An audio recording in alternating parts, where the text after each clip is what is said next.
So you ready? All right. So I'm mic'd up for the film because we are going to film this because some of you, I have a feeling this morning I may be preaching to the choir and there's other people that need to hear this. First of all, I want to start off with my wife, Jane. Jane, go ahead and stand up. She's way back there. She came with me and she's the real secret shopper. Because as we all know, women account for most of the spending, which is actually true. And so we've had a great time. We have been here since Monday. This is our sixth trip to Ontario this year. Just 2 weeks ago, I was in Bruce County and drove right through Orangeville. Last December, we secret shopped all of Wellington County next door. And I spoke at the OBIA, the Ontario Business Improvement Association conference in Collingwood a few months ago. And so it's been fun. And actually, a while ago, we assessed New Tecumseh, and I actually stayed in Orangeville. And so, this whole assessment thing is us secret shopping you. There was no interviews. There was no heads up. We didn't talk to any elected officials, nobody of the town. We did not even talk to Allison, who is managing the BIA, other than setting up the logistics.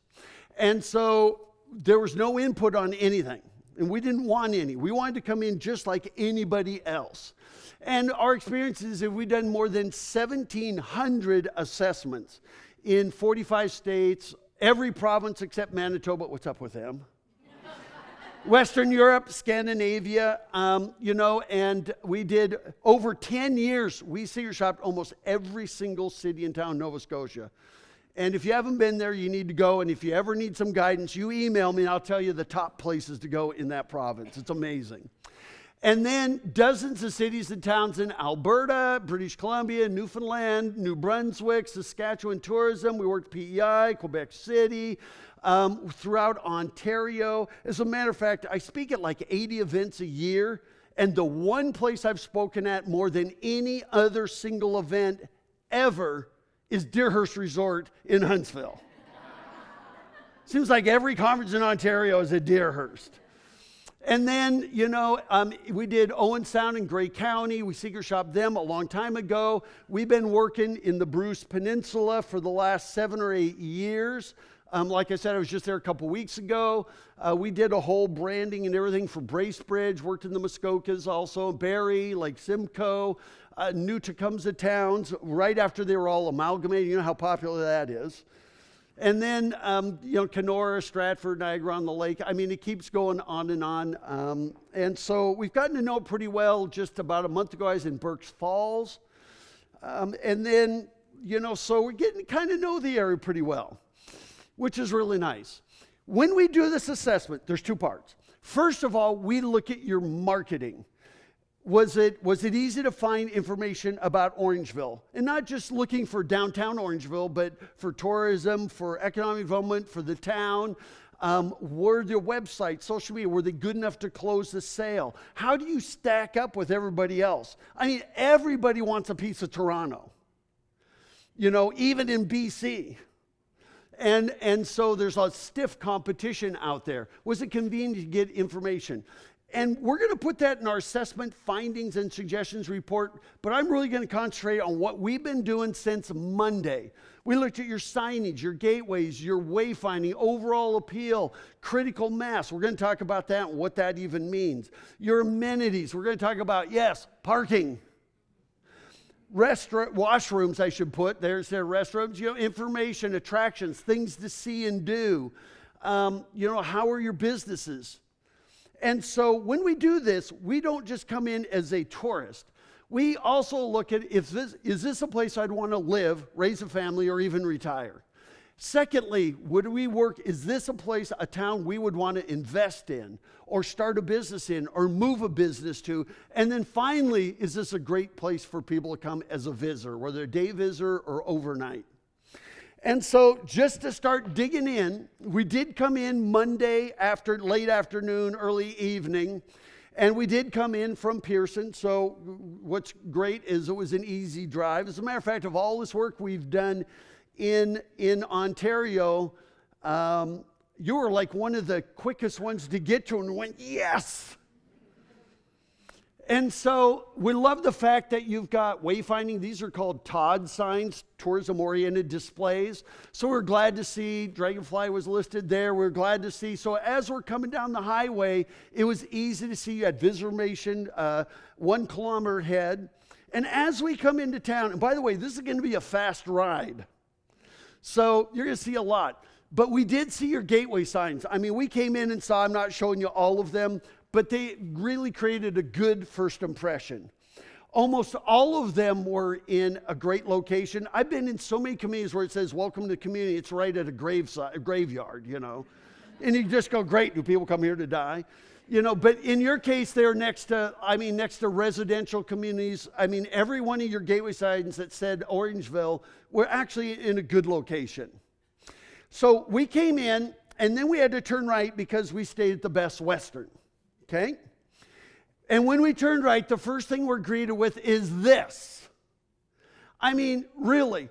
By the way, for anybody in business, municipal, whatever, never more than 8 words on a sign. That one there has like 40. I mean, so the problem is, and by the way, throughout this, you're going to see those little circles. Those are suggestions. There's no recommendations in here because it would be presumptuous for us to come in as outsiders and tell you what you need to do when we never talk to you first. Make sense? But we're hoping that some of these suggestions say, let's take that one and implement it. Okay? And so you're going to see lots of these. But our first impression is we see this sign. And by the way, we're coming around the corner. We're looking for the Best Western sign up there. But then we see there's the bus stop there and somebody actually waiting for the bus. Then we see there's a no parking sign. Then we can see there's a construction zone. And then there's another sign there and another sign there. And somehow, as we're turning that corner, we're supposed to read all of that. You know, I mean, if this is another location, there are 44 words on that sign. You have 4 seconds. So here's what happens is we say, okay, no parking. So we get all the Ghostbusters things, you know, no parking, you know, we've got, oh, by the way, you know, no parking. And there's so many words in everything. The problem is we can't even park here because of that sign so we can get out and read the sign. I mean, it's just way overload. And so this is, you say, welcome to Orangeville, and then you bombard us with all your rules and regulations. You know what? You'd be better off having 3 or 4 of these signs spaced out rather than just blasting us, and we're supposed to somehow read through all of that. And so that's our first little thing. So once we came in, we did go to the Best Western, and of course, right inside they have visitor information, which I thought was great. So these are some of the brochures we picked up. We did have people secret shop you before we even came here, and a few of these we got in the mail. But we saw the tree sculptures, we saw a brochure for Alton Mill, we saw Dragonfly Arts, the theater, of course, Far Shot Recreation, even this one, Enjoy the Scenery, Admire the Arts. And so Tuesday morning when we got up, we decided, let's go over to the Visitor Information Center. It's right across the street, and it's in a perfect location.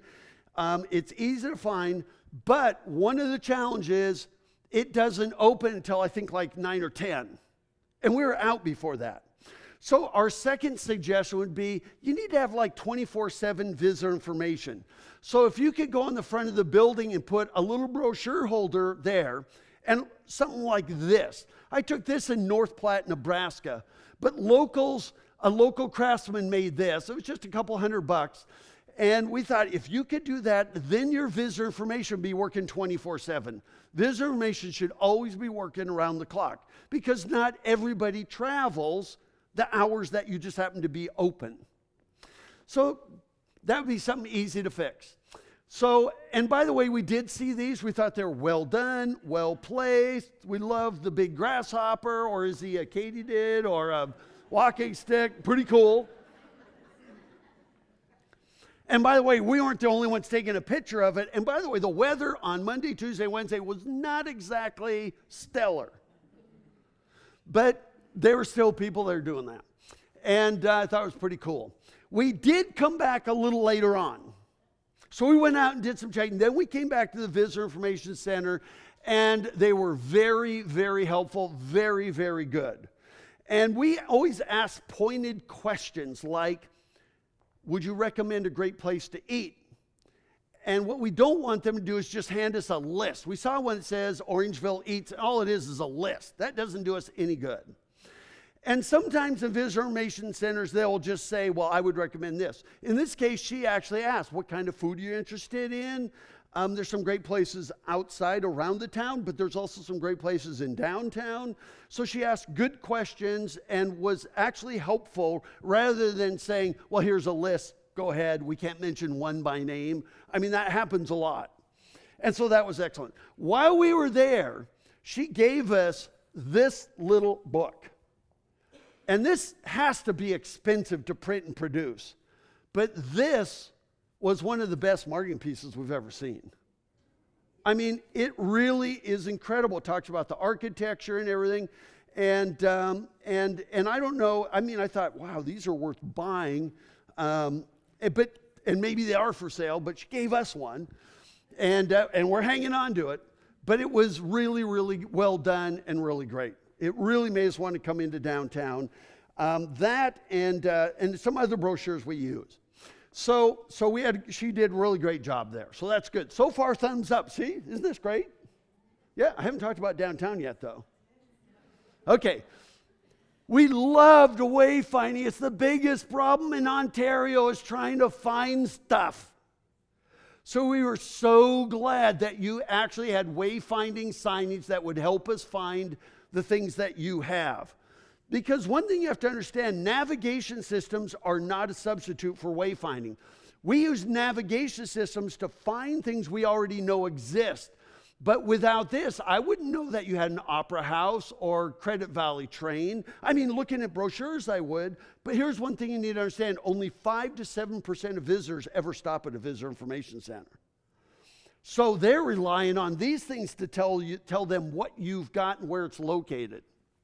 So we did, we came into downtown, and here's coming in from one of the side streets. So that was really, really good. Really good thumbs up. And so far, so good. Now, one of the brochures that we picked up was Far Shot.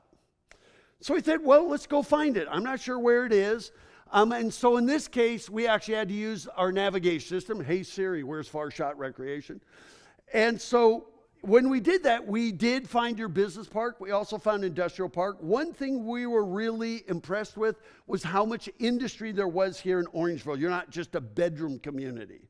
And that was awesome.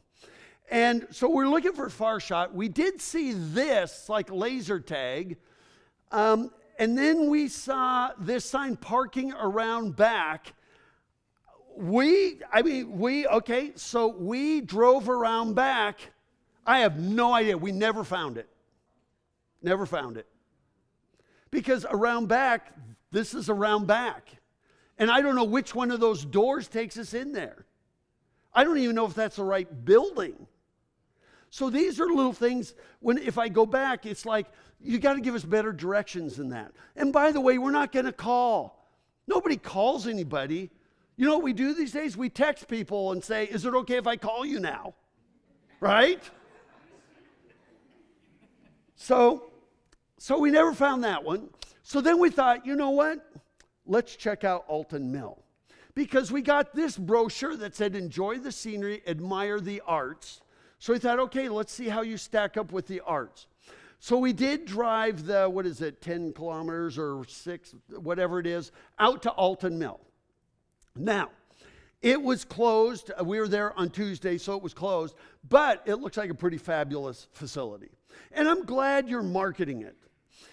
You might say, well, yeah, but that's in Alton. It's not really in Orangeville. It doesn't matter. If people will use you as the hub and then they spread out, I think it's great. I hope we heard rumors that it's struggling and all that, and it looks like a great place. So we did check that out. And right here, I want to take a little side trip. One of the very top things we want you to do is create a brochure called The Very Best of Orangeville. Your top eateries, activities, shops, and attractions. No hotels or lodging. And this is one that I'm holding up right here for a little town of Alpena, Michigan, which is across from Traverse City, Michigan. It's a town of 10,000. And we told them, you need to promote your very best ofs. In this case, you know, they're one of the biggest freshwater sanctuaries in the world. These are their top shops. And by the way, I'm going to show you how they did this. But you need to promote your anchor tenants. And anchor tenants are not ones that drag you down. They're ones that make you worth the special trip. So if I live in Brampton, you know, what is it, half hour away? What do you have in Orangeville that I will make a special trip for? Those are anchor tenants. And so in this case, they created this little brochure. And each one of these people was invited to be in here. As a matter of fact, they each paid $400 for their panel, except for the Besser Museum, which was in here, because they just were really struggling. This museum didn't have the money. There was enough to cover them. But the big deal with this is what they did with them. They printed 30,000 copies. They mailed one of these to every single household, snail mailed it to every single household with a little card. And on the card it said, and by the way, in their county, there's about 10,000 households. So they mailed one to everybody in the county, about 30,000 people. Okay? The card said, the number one reason people travel is to visit friends and family.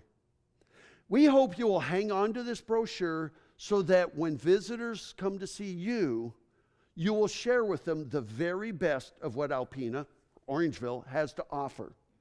Because we believe that every dining room table should be a concierge desk. Within days, people would come downtown.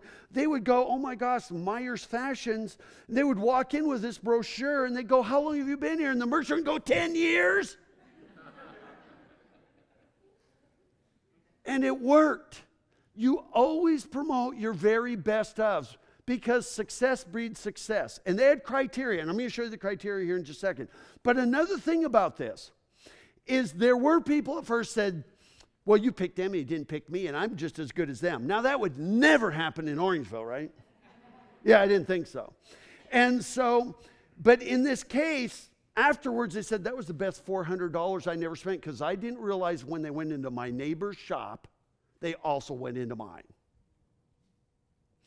So to get past the politics, we even identified them for you. We may be missing a few because we couldn't eat at every restaurant in a few days, but this is great. Sample criteria they use. So you can create your own criteria. Number one would be they needed to have good curb appeal. They needed to be open year-round. We've worked in many places, particularly in the Bruce Peninsula and some areas where they weren't. They had to be open till at least 7.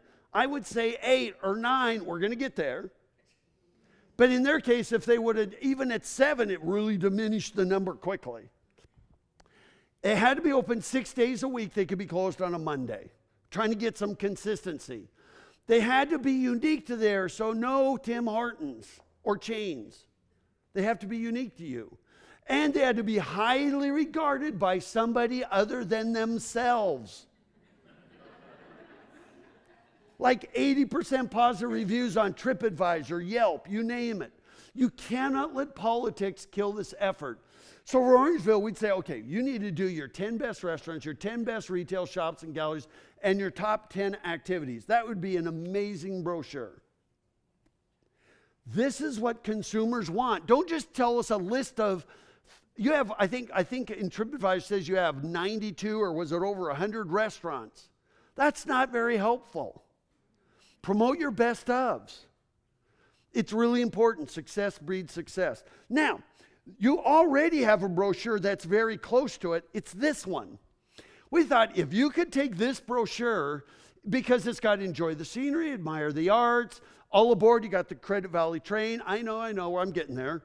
And you've got the theater. This theater is fabulous. It's excellent. And then be amazed, the art walk of the sculptures. So you already have some of your best ofs. Wouldn't it be great if you just added now? Instead of just exceptional shopping and dining, help us out. So make it a little, so you already have the format for this. I would just promote specifics. And we did use this map quite a bit. It was really our go-to guide. We've got your events in there. So we really thought this guide is really close. Just now put some specific business in there. Remembering, they're help funding it. They're invited. This is not advertising who wants to participate, because one bad apple can spoil the whole bunch. So you need to vet them. And so we'll help you out with that. We even have a video. We have the Destination Development Organization Association, which has all kinds of videos that could do deeper dives. So we did video series on all of these. So because I don't have time to tell you all the steps. But what's cool is when you promote your anchor tenants, then you say, here's what else we've got to offer. So for instance, if your top trail is what you have at Island Lake, and it looks amazing, then what you can do, that might be an anchor tenant, and then you can say, while you're here, we have 3 other trails. See what I mean? So once we do your best ofs, you can say, and guess what else we have to offer? And that's how it works. The first one, I would put Alton Mill on there. You may say, well, that's not in Orangeville. It doesn't matter. You're still where they're going to shop, eat, dine. I mean, they do have a cafe out there, but I think it would be great. As we're coming down 10, this we thought was an amazing sign, and for a couple reasons. Number one, it's easy to read from a distance, and it gives you key information in a few words. Lake closed, trails open. Daylight hours, period. Perfect. We wish businesses would learn from what they're doing there. So we actually went out and checked it out. Not exactly the perfect time of year to get out there, but we did go out and look at the entrance. We found it from wayfinding signage. You have some great informational displays, here. And I don't know, by the way, is this non-motorized only? Or do you allow motorized boats on it? Electric only. Okay, good. Because I kept thinking, my gosh, this would be such a great lake for like stand-up paddleboarding. And we could see you do rentals and snack shot and everything. And we could see all the canoe, kayak racks, or maybe their stand-up paddleboard racks. They rent all of those things there. Fantastic. We just went, yes, because people love those kinds of activities. And so but one thing you have to do is you don't promote Island Lake. People are looking for things to do. The lake is the amenity. So we said canoe, kayak, paddleboard, Island Lake, be fantastic. And then, by the way, I would love to see, if you bring in visitors, let's say they're coming from, Brampton or Mississauga, wherever they're coming from, we would love to see you do your best of brochure right here. So if you have visitors coming to Island Lake, you need to monetize it more. So if you had those very best while you're here brochure, maybe they'll go from Island Lake into downtown and say, oh, we should go eat, we should go check out Dragonfly Arts, or we should go eat at Pia's, whatever. And so we think that would be a great thing to do. My favorite word is the word monetize. You're going to hear it a lot. So just doing a little brochure holder like that, those are like $10. Okay, 15 Canadian. Just kidding. But just doing something like that had your best of brochure in several locations would be fantastic. The trail systems were well marked, although one thing we would like is it would be really good if people could take a trail map with them. So if we're on the trails, we don't know the area, we have the map there, but once we're on the trail, it's not very helpful. And so having that, I think, would be a nice addition for people. And so, of course, hiking the trails, Island Lake. You've got a really good best of list. We also went out and we did find the fairgrounds. And the sign looks a little more like a mortuary, but part of it's the weather this time of year. But one thing we'd love to see out there is a reader board. It doesn't have to be electronic, just a reader board, because besides the annual fair, do other events happen out here? How would we know? Invite us back. Always have a reader board that says 2019 events or 2018-19, and you just list them. It's always an invitation for people to come back. But it looks like a fabulous facility. Another place we had to check out was right here, Farmhouse Pottery. Now, this started, we went in the visitor center, and behind the visitor center desk is some beautiful pieces of pottery. They weren't for sale. We would have bought them if they were. They were. Oh, we didn't know that. I said, because I think we asked, said, oh man, we'd like to buy those. And he goes, well, here's where his shop is. And so we went. We did not have time to go in because our concentration is the BIA downtown. But we did go out there. It looks fabulous. And what a great looking place. So we did not have a chance to go in. Otherwise, we would have gone for the pie. We were trying to spend as much money as we could downtown Orangeville. But I would absolutely add it to the list of best ofs. And by the way, you ought to, in the visitor, you ought to put just a little sign that just said here, the pieces of art here are for sale. Just a little thing so we would know. There is a sign. We missed it. Missed it. Totally missed it. Jane, did you see it? She didn't see it either. So somehow we missed it. We did find this recreation center, and we just went, oh my gosh. As you can tell, we're having a really, really good first impression of Orangeville. I mean, that is just amazing. And then we even found the other one, over here near the schools and stuff, which was amazing. And of course, we like the tree sculptures. We'd seen these in Amherstburg, or in, is it Amherstburg? In Nova Scotia and some other places. But these were really great. And we loved the fact that they were themed to the place where they were located. We even loved Murray's Mountain. And we imagine, I'm not too sure what the claim to fame there is, and I did not hike up it. We saw the tennis courts. We saw, your skate park, and all of a sudden we're going, my gosh, this place is just incredible with your sports. We even thought maybe this should be the sports capital of Ontario. With everything you had, and I'm not even showing you all the soccer fields and rinks and everything else yet. We did ask Siri where Idlewild Park was, and she had no clue where it was. So these are things you can go in and add to Google Maps because they saw it as Rotary Park. And I don't know if Rotary Park is right next door, or if they're one and the same, but it was a little bit confusing. We even saw other local parks like this one with a splash pad, and we started seeing really nice communities. And here we are, this is just Tuesday morning. The weather's terrible. It's windy, it's rainy. And here's what we were thinking. What's not to like in Orangeville? Really? Your residential neighborhoods, the Island Lake, stunning architecture. We were just like, wow. And even some of your homes, we were just like, and we're not here in the summer. We're just like blown away. Very, very impressed. And while we were out there, we did find the Credit Valley Explorer, but you know what? We had no idea this is where you would catch the tour train, because can you read that little teeny sign right there? And I'm standing out of the car with a telephoto lens looking right at it. Can't read it. So one thing I would say, now, I know we did hear that right now it's not in service, but you know what? Even if they did that, see what I did? See? So just so you know, there you go. Now, that's not physically there yet, but it should be. That would be just really great. But one thing is, I went, no wonder this place isn't operating. There's no information anywhere.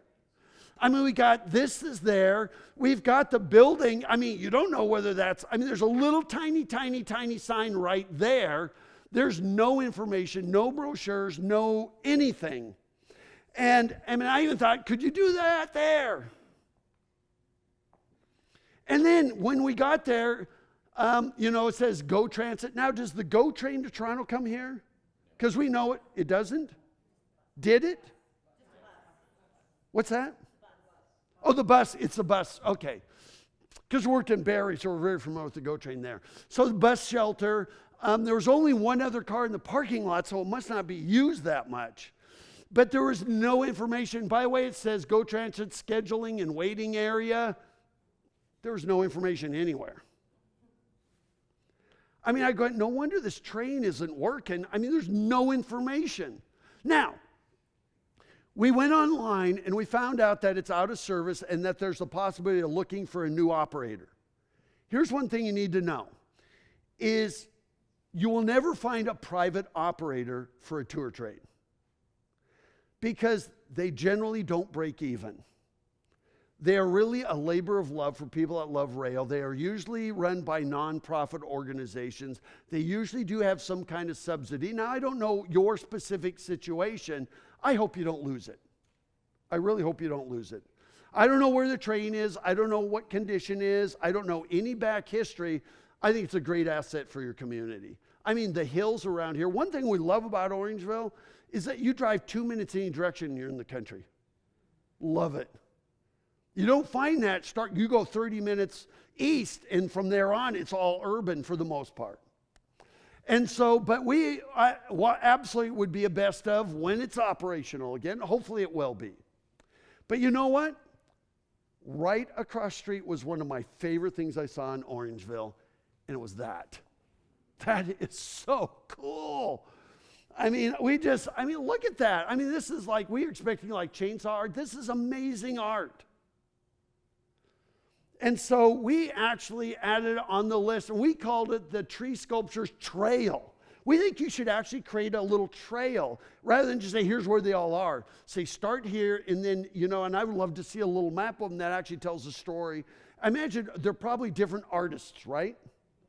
And probably each one has a story. I mean, the owls on top of that one were amazing. I mean, that's absolutely pretty cool. Now, when we saw lots of these neighborhoods, beautiful homes everywhere we went, even the newer neighborhoods were nice. And so we were pretty amazed. We did see, I think you have 2 secondary schools. We found this one. I don't know where the other one is. But we did find one. But we saw your elementary schools and everything. We did see your medical facilities. Everything we saw was top notch. And when we came back, I pulled up a map and I went, my gosh, you're like, what, an hour from skiing or less? I mean, we're an hour to beaches, waterfronts. I mean, I could get down to Lord, Ferguson, all those places that we just assessed. I mean, St. Jacobs, all of that. I mean, you're close up here to go into Lake Simcoe or even the 400 to get up to Muskoka. I mean, you know what? It was an hour from the airport here. I mean, it was just amazing. And you know what's cool is once you get off, is it 401 that starts heading out? Once you get onto 10 and it starts to narrow down, you have this decompression. Tonight we have to go back and it's going to be like, oh my God. And so that's really nice. I mean, just your location we thought was pretty darn cool. So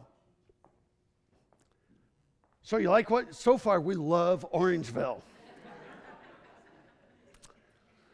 But now we're about to head downtown.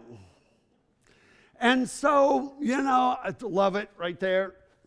So one of the things is we're at the Best Western. We knew that downtown was this way, but the problem is once you go this way, it's all, I think somebody refers to it as a fast food alley. You got fast food, but then what happens is after the end of the fast food, all of a sudden you start getting into auto repair places. You know what I mean? The transition between some of your retail, you have the pet supply store, and all of a sudden, there's no incentive for people to keep going because downtown is over the hump. I was going to put a slide in here that said you should put a big over-the-street gateway that you'd see from down the hill. I didn't just because they're expensive, and I had other things I wanted you to spend your money on first. But down the road, we'd love to see it. So if you're looking up that way, because from anywhere down here, you have no clue. And by the time you start going up there and you see auto repair places and stuff, you're just going, that's it. And I wonder how many people, we saw them turning around. So, we even thought if you could do additional signage, like right in this area, if you could just do additional signage that says downtown, what did I call it? Broadway Arts District. By the way, we're going to get there in a second. If you put Broadway Arts District ahead 500 meters or whatever it is, what you're telling people is, don't judge us yet. You still got another half a click to go. See what I mean? So when you do that downtown ahead, you're telling us, keep going, this is not it. Because all the signs say downtown this way, and you assume, here it is. And that's a challenge. And so, give downtown a name other than historic or heritage district. Every single city and town in Ontario says they're historic. It doesn't mean anything. You need to be about something. So we thought, if it's Broadway Arts District, but just historic downtown goes, yeah, here's another one. By the way, a lot of these historic downtowns are not yours, but other ones, they're like built in the 50s and 60s, and they call them historic.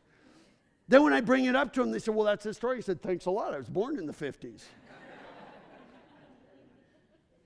But you know what? I mean, this is it during the summer. We borrowed that picture from Google Images. Or no, actually, I bought that picture from a stock photo place.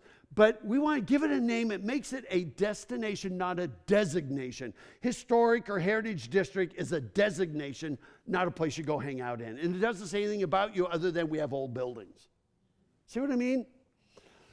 And then, by the way, can you imagine an arch up there? I mean, do you see anything that's worth stopping for or any reason why we should keep going? And that's why you need other signs that say it's ahead, 500 meters, 200 meters. Keep us enticed, and then when we get there, you've arrived. And that would be a great way to do that. This sign here is partly falling over. By the way, I would not put downtown right here. Now, there is Steakhouse 63 right there. I think this sign should actually have the name of downtown. So it would say, Broadway Arts District, whatever you want to call it. But I'd also move it up right next to the steakhouse. Because right here, what's next to this on both of these things are auto repair. I would just, or put an arrow. Even if you just replace it with the name of the town, put an arrow that just says, keep going, that would be great. So now, one thing you need to do is figure out what is your downtown about. And that is branding, finding your unique selling proposition.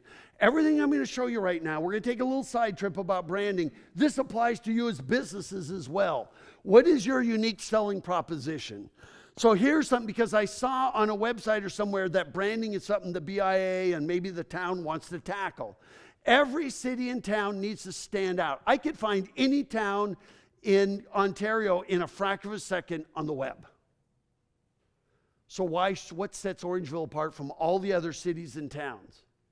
And so number one, branding is the art of differentiation. Here's what you need to answer as a town. What do you have that the people you're hoping to attract can't get or do closer to home? What sets you apart? And we could go right next door into Brampton, and we could go down to London, Mississauga. We could go we could go over to Wellington County or Center Wellington. We could go to all these places. What do you have in Orangeville that makes you different? What sets you apart?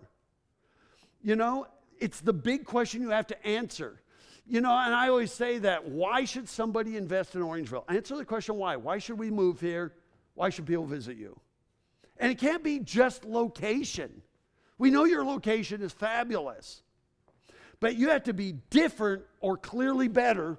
And notice something about that clearly better. There's an asterisk. Only by third-party endorsement, not because you say it's better. Same with your businesses. So in the end, you must jettison the generic. So here's what you need to do. You look at this is businesses and as a town. Look at your website. Look at the first paragraph on your home page. If it could fit anybody, toss it and start over. So first of all, branding is about what sets Orangeville apart, and particularly what sets downtown apart. Is it sports as a community? Is it arts in downtown? By the way, if you talk about arts, we're talking about culinary arts, we're talking about visual arts, and we're talking about performing arts. So whatever it is, what is your downtown about? Logos and slogans are not brands. Have you ever gone anywhere because they had a great logo? Have you ever said, whoa, let's head over to, let me think of one. Let's head over to Barrie because they have a great logo. We did that logo, by the way. Or have you ever said, I don't want to go to Mississauga because I think their logo sucks. See, it doesn't matter. Sometimes we think branding is about logos and slogans. It's not. That makes no difference. So I want to make sure that when you do branding, it's not about graphic design. It's about what people think of you. It's a perception. When you say, I'm from Orangeville, what do they say? That is the brand they have of you, the perception they have of you. I want to show you one case history. This is down in the States in Asheville, North Carolina. They're along the Blue Ridge Parkway, but it's 500 miles long. What sets them apart? That's the tagline they're using, where altitude affects attitude. Does it make it sound like it's hard to breathe? They don't even know what mountains are. I said, come on, you got to go out to Alberta, and then you'll see real mountains. But the problem is, this is what it used to look like. Does it make you want to go there? This is what it looks like now. They have not convinced the police department to put that on the sides of their cars yet. Although that'd be a good line for a cop. Any way you like it, buddy. But here's their challenge. Asheville is home to Biltmore State. It is the largest home in North America. You could fit 2 Walmart supercenters inside this house. It is the finest in fine culture. So how do you brand a downtown that's known for counterculture, where fine culture meets counterculture? When Bob Dylan was doing a concert tour like 7 or 8 years ago, he called up the promoter and said, I'm not doing this tour until I see Asheville, North Carolina on the list. So they did ads like this to showcase their perception. Take a look.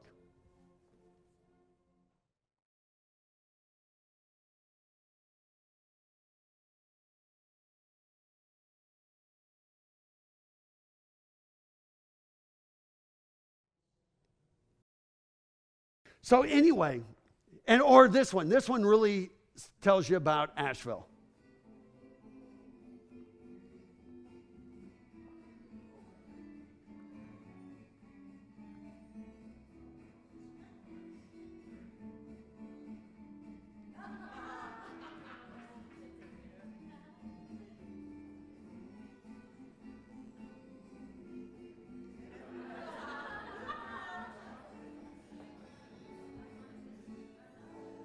Does it make you want to go there? That's a perception.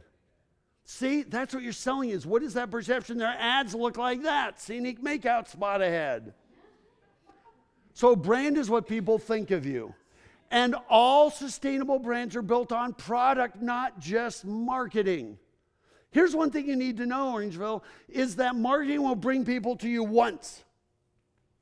Period. Once. That's it.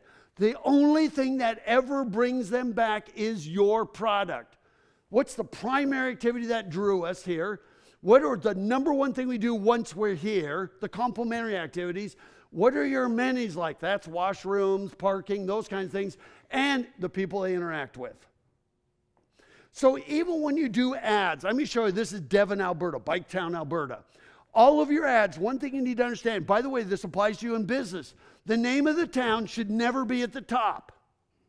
Same with your business. What you do is you always have one photo that needs to evoke emotion. Yeah, in their case, it's biking. Then the headline, grab life by the handlebars. And then the body text down here. And then you do this. You'll find it in Devon, Alberta. And then the tagline, enjoy the ride, and then the website. This is in Edmonton, Alberta. This is Old Strathcona or White Ave. Everybody you know that goes there, this is where Edmonton comes to celebrate. That's their brand. I mean, they're not far from the University of Alberta, but that is what they're about, Life of the Edmonton Party. That's their brand. We could go right over to Barrie. Barrie redid their downtown. And by the way, it used to be that Barrie was in the news all the time for having too many bars. There were always bars fight. People in Toronto go, oh, there's another bar on the news, another bar fight up in Barrie.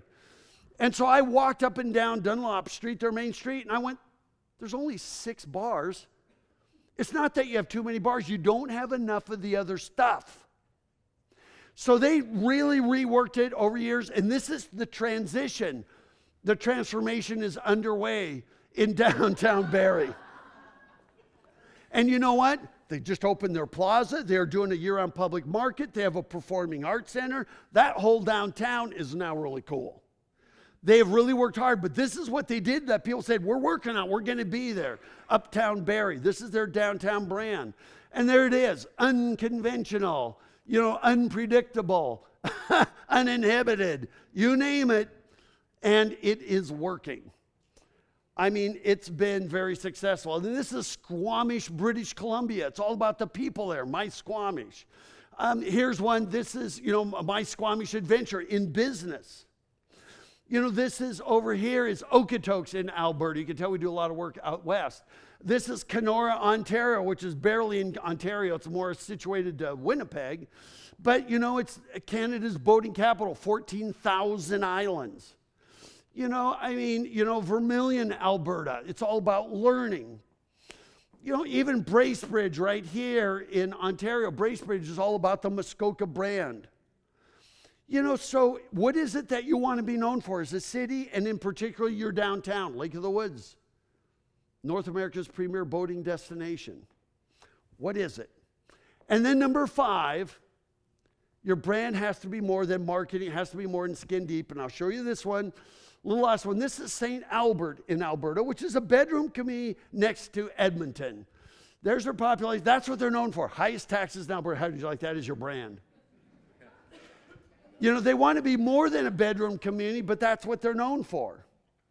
You know what they did? They became the botanical arts city.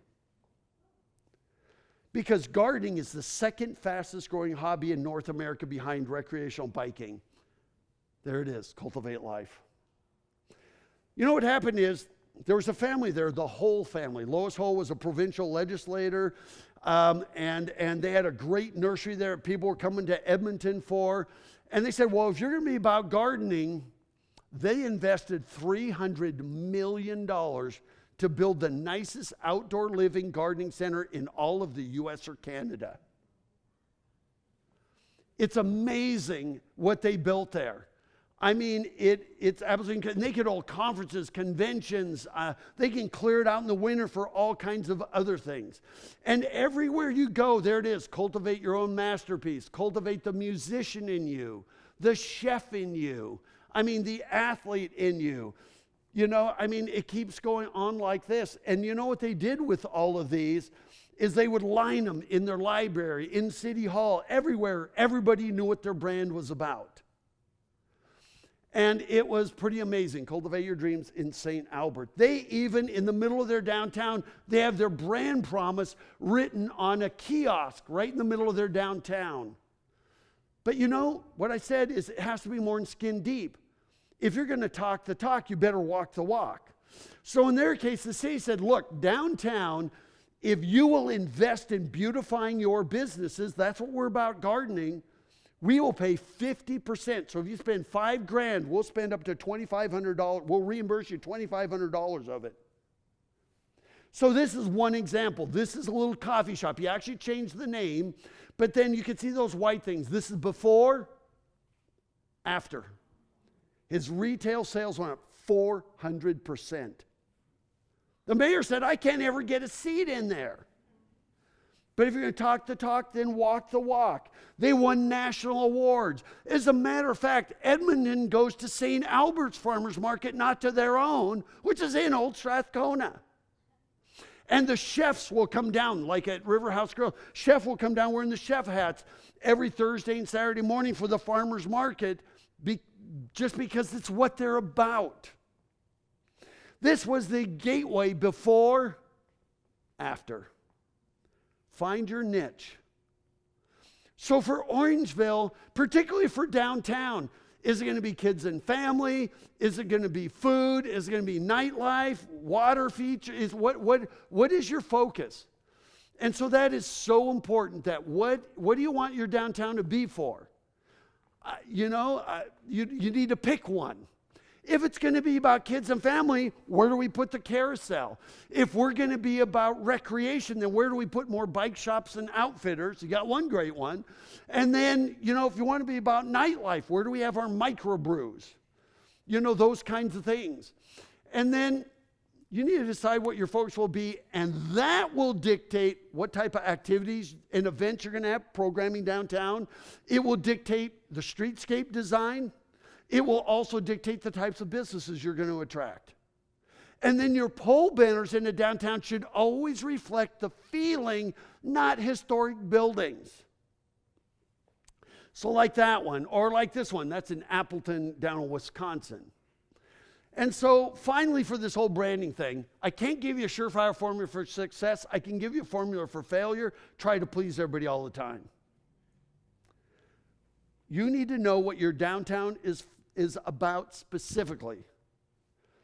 You know, and I love this quote, a byproduct of brands for the people is the committee that compromises and kills a potential brand home run. You know, this is why you never see statues of committees in public parks. You see brave leaders. I thought, you know, as a town, you really seem to be super sports oriented. I don't know whether that's true or not, but as a downtown, I always thought, man, you've got such a good foundation of art. Maybe you need to play that up because you got some fabulous restaurants. You got some great galleries. Not enough of them, but you have some great art. You even have some great public art, and I'm going to show you some of that. Maybe that's, but you need to figure out what are we going to hang it on, and how does that outcompete anybody else who says they're about art? So, there's only 3 killers of your branding effort. Number 1 is local politics, and it's worse with membership organizations than it is with elected officials. Lack of champions and lack of money, both public and private. The best attractions in Canada and the U.S. are private. Disney, Napa Valley and Wines, National and Country Music. You know, I mean, we could keep going. Niagara on the Lake, and it's downtown.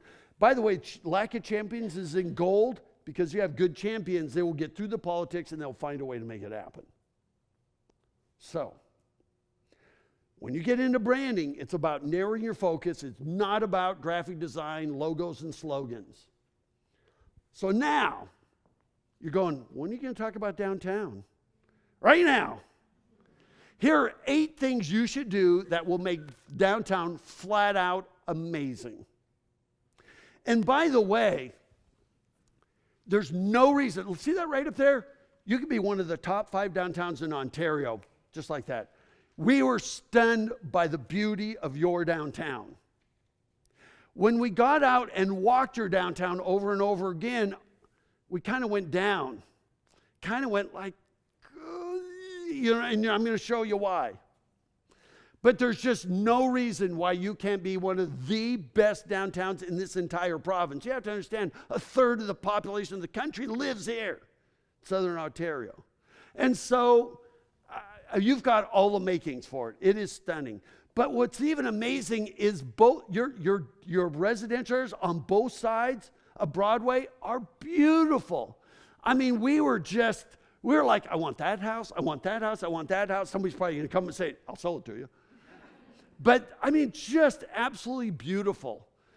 And we're so glad to see neighborhoods right next to downtown because that helps you with your dinner traffic and those things. But on both sides, we were really, really stunned.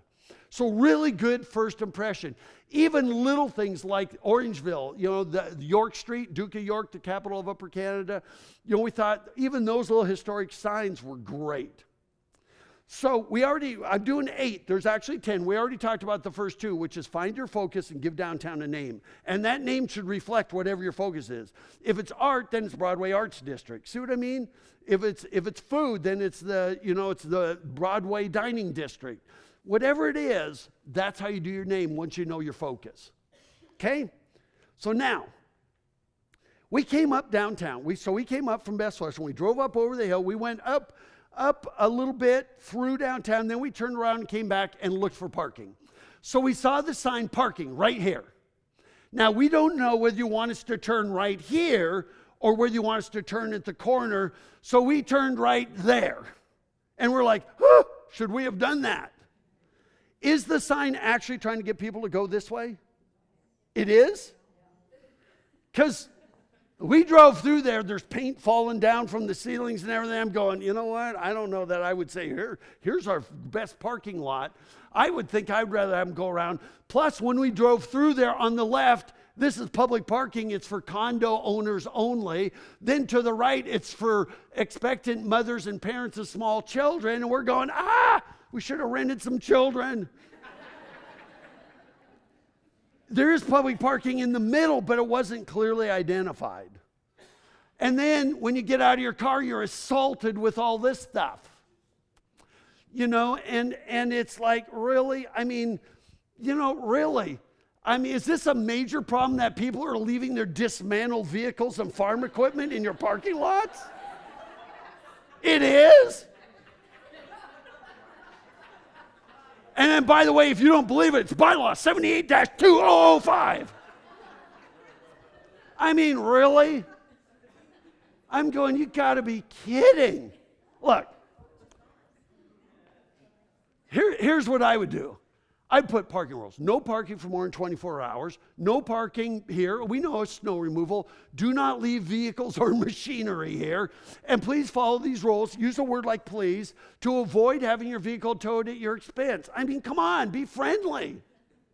Instead, what you do is, I dare you to park here. Now, here's the first one of these 8. You need blade signs.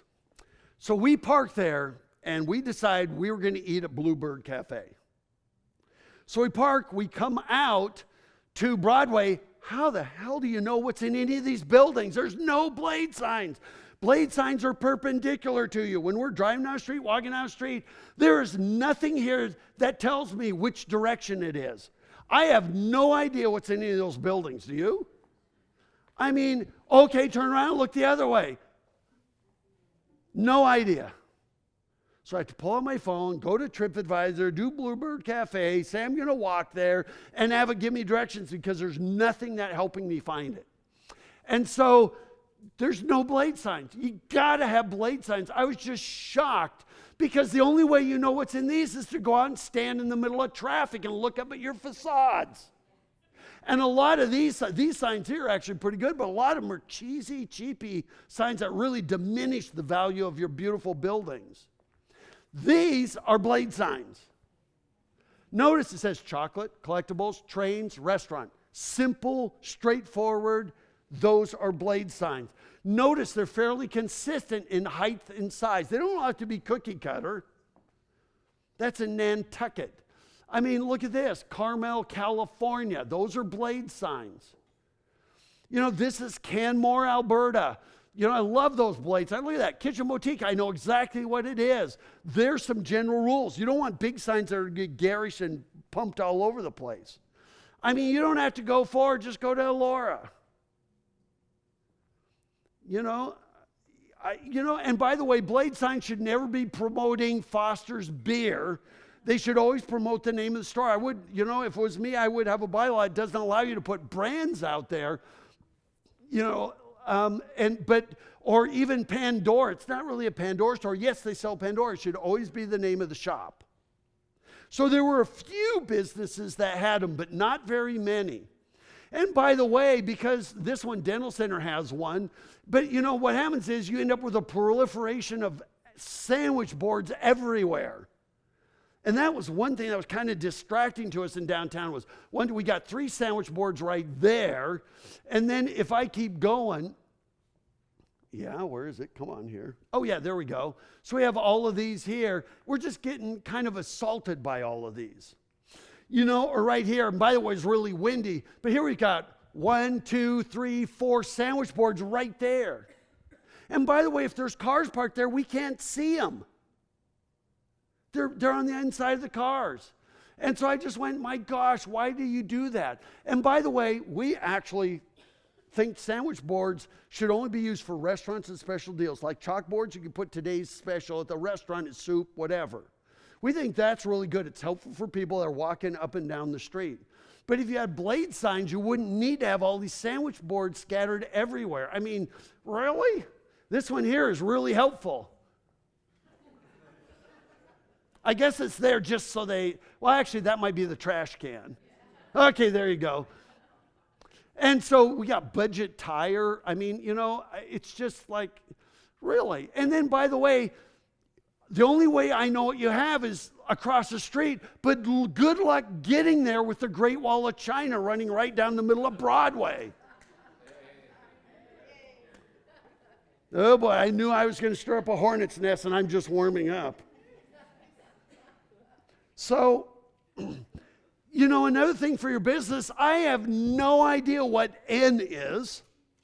Always promote for you in business. Promote what the lure is for us to come in your shop. I don't know what it is.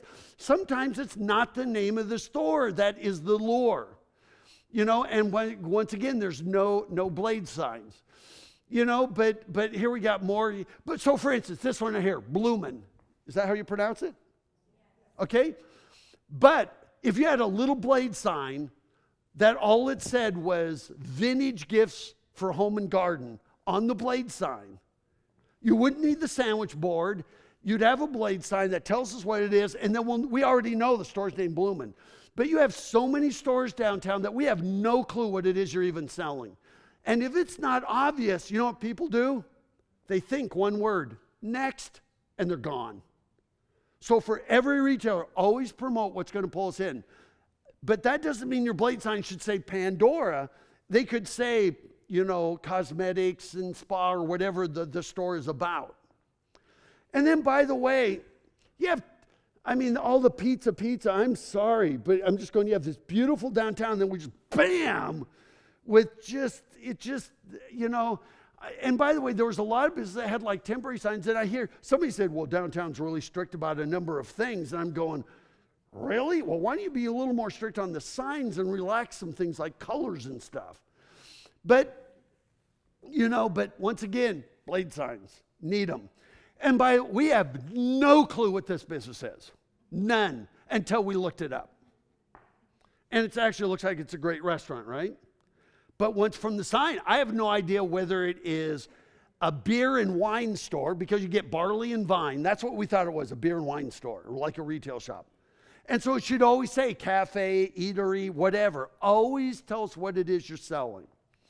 Same with, Owl in the Attic. We didn't know. At first I thought maybe it's a spa. I'm not too sure. If you get close enough and look in the window, you can kind of tell there's home accents in there.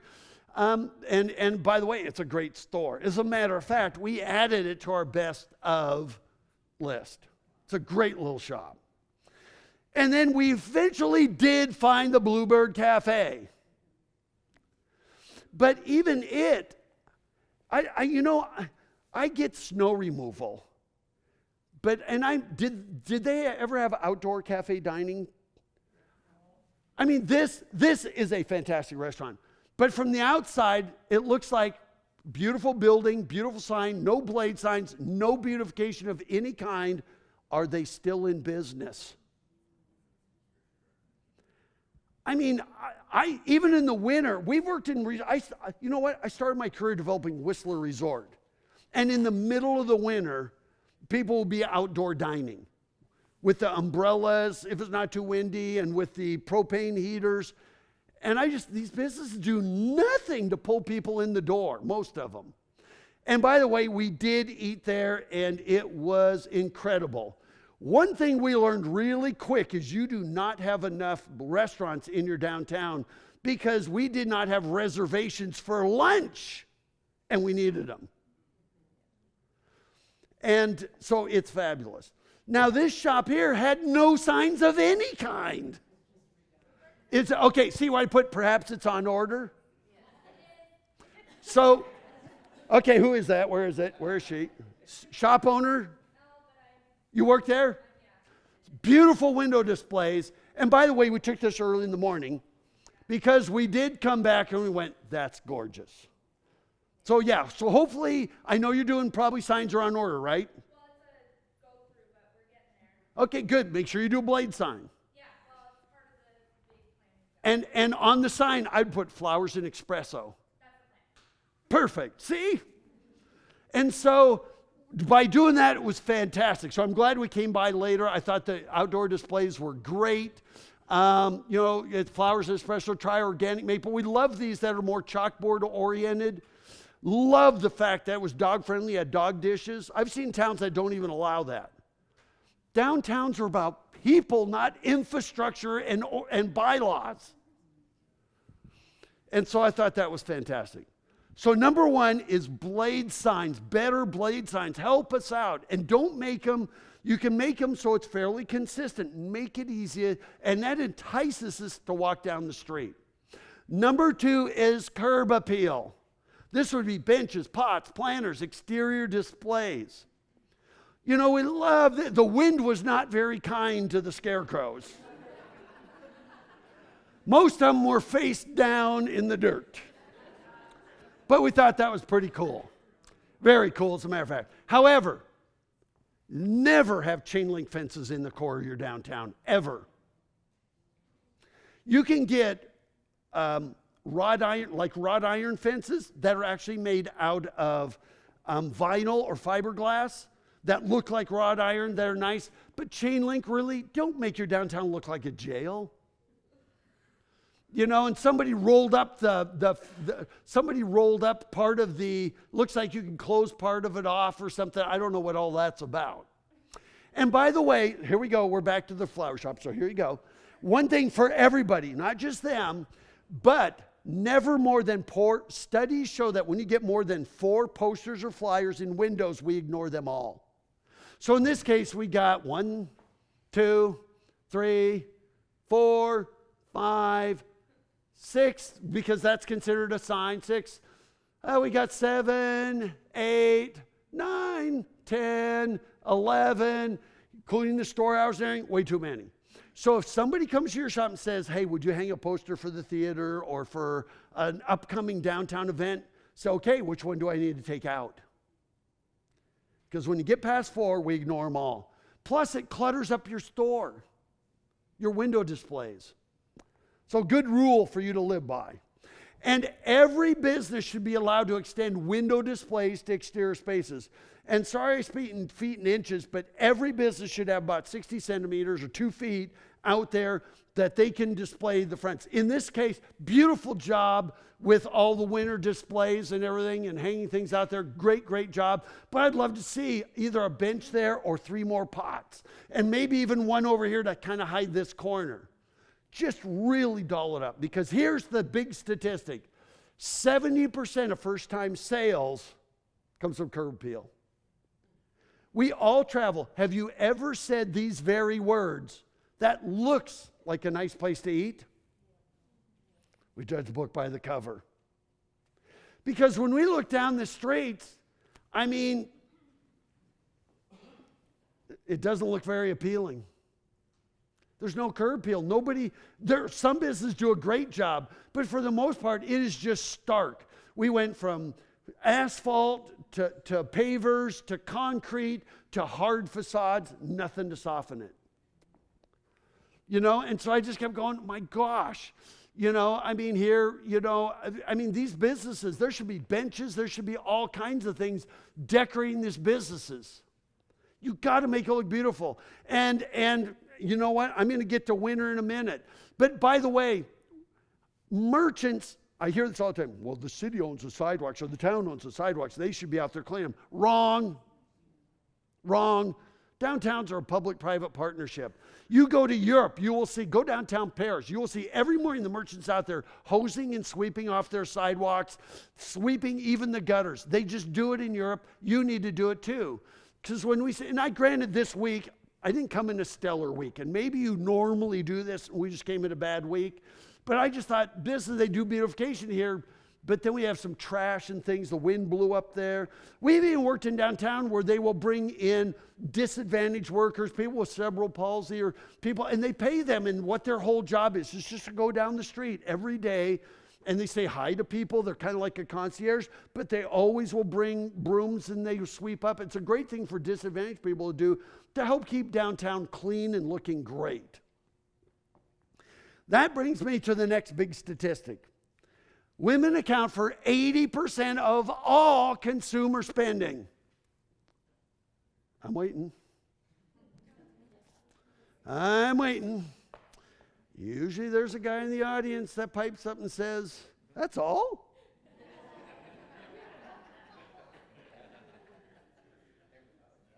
Yeah, see, here we go. Now we're going. So, but this is an actual true fact. So I have 2 words for you. Think benches. Take a look at this next photo, which was not staged.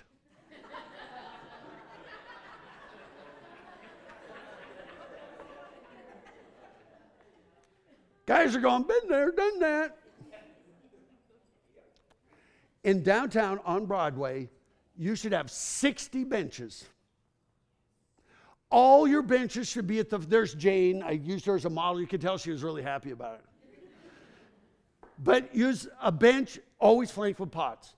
You should have 60 of those. They do not all have to be the same. Each shop can do their own, or the BIA can do different ones. But you know what? That should be against the facade. Who wants to sit out here with people walking behind them staring at cars? Nobody. It should always be against the facade, flanked with pots. You know, if that bench was down, well, the Bluebird should have tables and chairs, but even if it was pushed up against the facade here and flanked, you know what? And it's the same with this one. It should be, maybe it should be right here up against this shop. I think it's great that the flower shop actually put flowers out there, but nobody wants to sit out there. Think about this. Why do you think we put front porch swings and chairs and stuff on our front porches? It makes our home feel welcoming. It's the same with businesses. Always at the facade facing out. All of these should be moved so they're at the facade facing out. You know, because people don't want to be staring at a blank wall, you know, with cars behind them. And so you've got some, but you don't have enough. And by the way, if it's not benches, just something as simple as that. I mean, all it is. This is not a restaurant. It's a retail shop, but just by putting two little chairs and a table out there, flanked with pots, it makes it inviting. You know, these are small towns. I mean, that's just not that hard to do. By the way, the chairs and everything are for sale. It's extending window displays to exterior spaces. Because look you've got some great shops and there's just no curb appeal. They got no blade signs, no curb appeal. I mean, you know, it's an easy, inexpensive fix. And by the way, wicked shortbread has to be on that list too. We walked in and said, okay, we got to hear the story. And it was a great little story. But businesses should always extend window displays to exterior spaces. No clothes racks. You wouldn't put clothes racks in a display window. You don't put them outside. You don't put folding tables out there and pile stuff on. That makes you look like a second-class garage sale town. But doing that every morning is absolutely fantastic. I don't know why your restaurants don't do that. It's just not that expensive to do. This is in downtown Canmore. I always call them the best town in Alberta. I mean, look at this. Every morning, the woman who owns this shop puts this out. You know, this is Canmore. I mean, you know, that's what you need to do. We love Pear Home, what they did. I mean, even with the mats there, you know, and matter of fact, they really get our Curb Appeal Award. Because we're sitting there going, oh my gosh, we should buy a couple of these. I wonder if they sell these. They are home accents. And by doing this, it's fabulous. It's a great shop. You know, and so, of course, we had to add them to the list as well.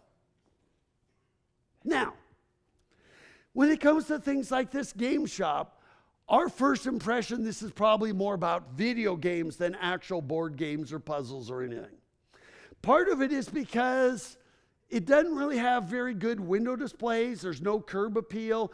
By the way, you may not notice this, but visitors, we notice things like the paint falling off down here. We notice all that stuff easy, and we just kind of going, we didn't go in. It's probably a great store. We didn't go in.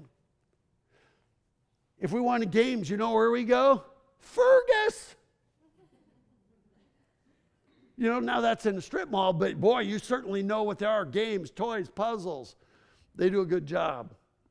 So, these are the ingredients to curb appeal to pull people in your shops. You know what? The BIA, tourism, all these organizations could spend a ton of money marketing downtown Orangeville. And by the way, feel free to take pictures of any of these. But the point is, you can lead a horse to water, you can't make him drink. That's you. We believe cities should take care of curbside beautification, but BIAs and merchants should take care of everything on the facades. Has to be a public-private partnership. And by the way, don't give me this crap about, oh, Roger, we're in Ontario, you don't know what our winters are like, because that is in Erin. I mean, it's a town a quarter of your size. That was in December. There it is in Southampton. I think that was in December. Here we go. These are all in December. By the way, last December, we were assessing Wellington County. The first few days, people were mowing their lawns. That's when we heard that adage, if you don't like the weather, wait 5 minutes. But this is in December. I mean, these are fabulous. This is a small town. And mainly they're downtown. If you've been to Erin, it's on one side of the street. But it made you want to go there. I mean, we could go to St. Jacobs, Niagara on the Lake. I mean, you know what? All these, they're beautiful year-round. That's St. Jacobs right there. I love that one in Elora. Isn't that great for women's fashion? I think that's the most fabulous, display. You need to do that. And then, by the way, this is right here in downtown. I love the little sculptures and everything. I probably put like black pebbles and stuff in there. So it doesn't always have to be growing things or cut boughs. It can even be art-oriented. But you need to do things that are on the facades to get our attention. For instance, this is in a little town called Neenah, Wisconsin. Notice the facade. So you can see what the city has done out here. Notice the facade before, after. Retail sales went up 30% just going from that to that. Here, I love it. We've got a blade sign. We've got great. I love the fact that you have some color in your downtown. I don't know, sometimes with historic preservation people, everything has to be brown, beige, and gray. So I love the fact that we see some gold, some yellow, some blues here. But once again, they've got the 2 pots next to the door, which is great, but I would add a bench and maybe a couple more pots. Make it welcoming. Doing these pots right here are fabulous. Just really great. But you need to do it against the facades. One town we worked in, Fredericksburg, Texas, a town of about 8,000 people. You know what they did? They had a couple of merchants went around. They went through downtown. And they said, look, we want to line our facades with pots, like every 3 feet. So every meter, we want to have pot all the way down. So they went downtown, went down to Row Shop, said, would you donate some money so we could afford this? Somebody donated $5, somebody donated $20, somebody donated $200. I think the average donation was $40. They raised a couple $1,000, made a little less than that. They went to a nursery wholesaler like in October and said, okay, it's the end of the year. We'll take whatever pot you had, and in their case it had to be 21 inches, sorry, speaking feet and inches, 21 inches or bigger, no little ones. And we don't mind if there's a hairline crack, if they have a chip, or if you only have one that doesn't match. We'll take whatever you got, sell it to us for pennies on the dollar. So they got a bunch of pots. They brought them in, put them on a side street, and said, merchants, help yourselves. They didn't say, you only paid $5, you only get one. They just said, help yourself. So you could see this merchant right here grab these, this merchant grabbed these that look alike. You see this merchant grab these. They just went and they started spreading these out, and they lined the streets. This merchant grabbed those. Now, it's wintertime. So what they did is they put a dump truck load of topsoil on a side street and some rock. They went to kids, high school, they went football, hockey, cheerleaders, Boy Scouts, Girl Scouts. I guess they're all just scouts now. They went to youth organization and said, would you help us? What we want you to do is go ahead and put rocks in the bottom, a thing of landscape fabric, then fill them with soil all the way to about this far from the top. And so they had kids do that, but it was winter. They filled them full of pinwheels, and it made the national news. Because the whole town was just like spinning. And then in the spring, they did the annuals. They did that. And by the way, it's 2/3 evergreens. And you know what? There was never a case of vandalism because kids protect things they take ownership of. It was brilliant. Doesn't that make you want to go in? Blade sign, beautification, boom. So that's one idea. You could do it if you don't have the money in the BIA to do it. You know, this we saw downtown. This would be a great place to put Best Of, but this needs to be, I would have maybe a business adopts it 1 month of the year and they go out there like once a week and kind of clean it up, because some of it was way outdated. It just looks messy. And that would be a great place to put one of those little brochure holders that says the very best of Orangeville. And then, by the way, this happened the other day. We were watching this flap around. We were hoping nobody was going to get hit with that. I'd have somebody every single day walk Broadway to make sure stuff like that doesn't happen. We had some winds on Tuesday whenever, but I don't know. That looked like this has been there, hanging there for a while. Maybe it's fixed, but I'm probably going to go check it out today. And that was on Tuesday. We loved the way you painted the utility boxes. It's really cool. It just kind of gave some depth to art. You know, I thought they were just really, really cool, really well done. Really great job. So, number 1, blade signs. Number 2, beautification. Facade side beautification. Number 3 is this is the toughest one. You know, this is the rule of critical mass. It's a great map, but you know what? We're on foot reading this map. I don't really care what's way down here or back at the Best Western. I would blow up the downtown and show where the parking lots are and show the little side streets like Mill Street. I would blow that up. You're showing the entire downtown area, including big box areas and everything else. And this needs to concentrate on the area we're standing in. And then on the flip side, you've got a list. I mean, really? Are you changing this like every year if a business goes out of business? See what I mean? I think it's great that you did this and by category. So I'm not complaining about it, but I just thought, boy, I hope you're constantly updating that. Because that could be expensive. But I also thought this would be another great place for the little Best of Orangeville brochure. In a downtown, if you want downtown Orangeville to be a destination, we call this the 10-10-10 rule. In 3 lineal blocks. Mainly from 3rd to, I can't remember, up north. You have about 4 blocks that we counted. Not counting down the side streets like Mill Street. This is the minimum business mix you need. 10 places that sell food. In 3 blocks, not 4. And I think you're there with that one. Then 10 destination retail shops, you're there with that one. Out of those 20, you need at least 10 open after 6, besides your restaurants.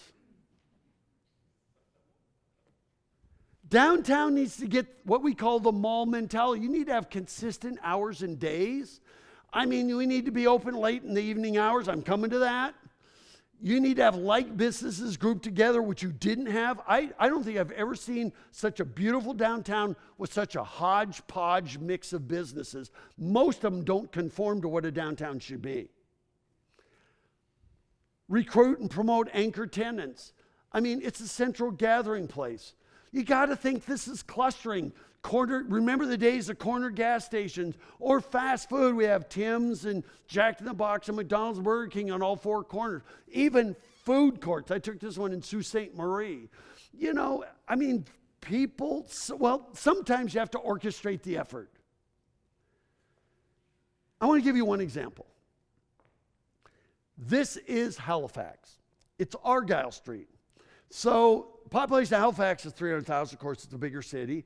But we're talking about Argyle Street, which had lots of vacancies, hodgepodge mix. Why would anybody leave the waterfront? Why would anybody walk up a steep hill to go to Argyle Street? But one restaurant up there, the guy that owns OBIA, which is a Greek restaurant down at the end, and a Subway across the street, those were the only 2 restaurants on Argyle Street. The city had spent tens of millions of dollars redoing their waterfront. Argyle Street was dying. This restaurant owner said, you know what I want to do? I want to turn this into Restaurant Row. So he went to other building owners here and said, look, you have a vacant space. If I recruit a business in here, would you give them a good deal for a couple of years? Just give them a good deal so I can build this into a dining district. And so he started doing that, and they said, well, we'd work with it. Then he went to the city and said, we want to lose all the parallel parking. Because our sidewalks are narrow, we want to do dining on the sidewalks, so we need to get rid of the parking so we can route pedestrians around. And the city said, if you're willing to lose the parking, we'll lease you those spaces for $1 a year, each space. And so the restaurants, he started recruiting more and more restaurants. They started to do these kind of homemade little things. And by the way, in the winter, they pack them all up and they put them all in a shared storage space. And by the way, to get to Argyle Street, you have to walk up from the waterfront, and it's steep, or you have to park up on top of the hill and hike down. But they were willing to lose the parking to do this. Okay? So they started getting more and more. There's his restaurant, Opa, up there. And it started to work. And pretty soon it became a real popular gathering place. I mean, the place was packed. And it started to spread down the streets. This is Five Fisher, one of my favorite restaurants. It's like 2 blocks away. And it started to spread. And the city was there saying, hey, no problem. You can see how steep it is down the side streets. Look, they have like 4 terraces for that restaurant. And you know what? In Halifax, they were going to build a $440 million convention center hotel office building on the waterfront. They changed all their plans. There it is being built, and it's on Argyle Street. 22 restaurants in 2.5 blocks. If you had that in your downtown, you'd have people coming here for Toronto for just that.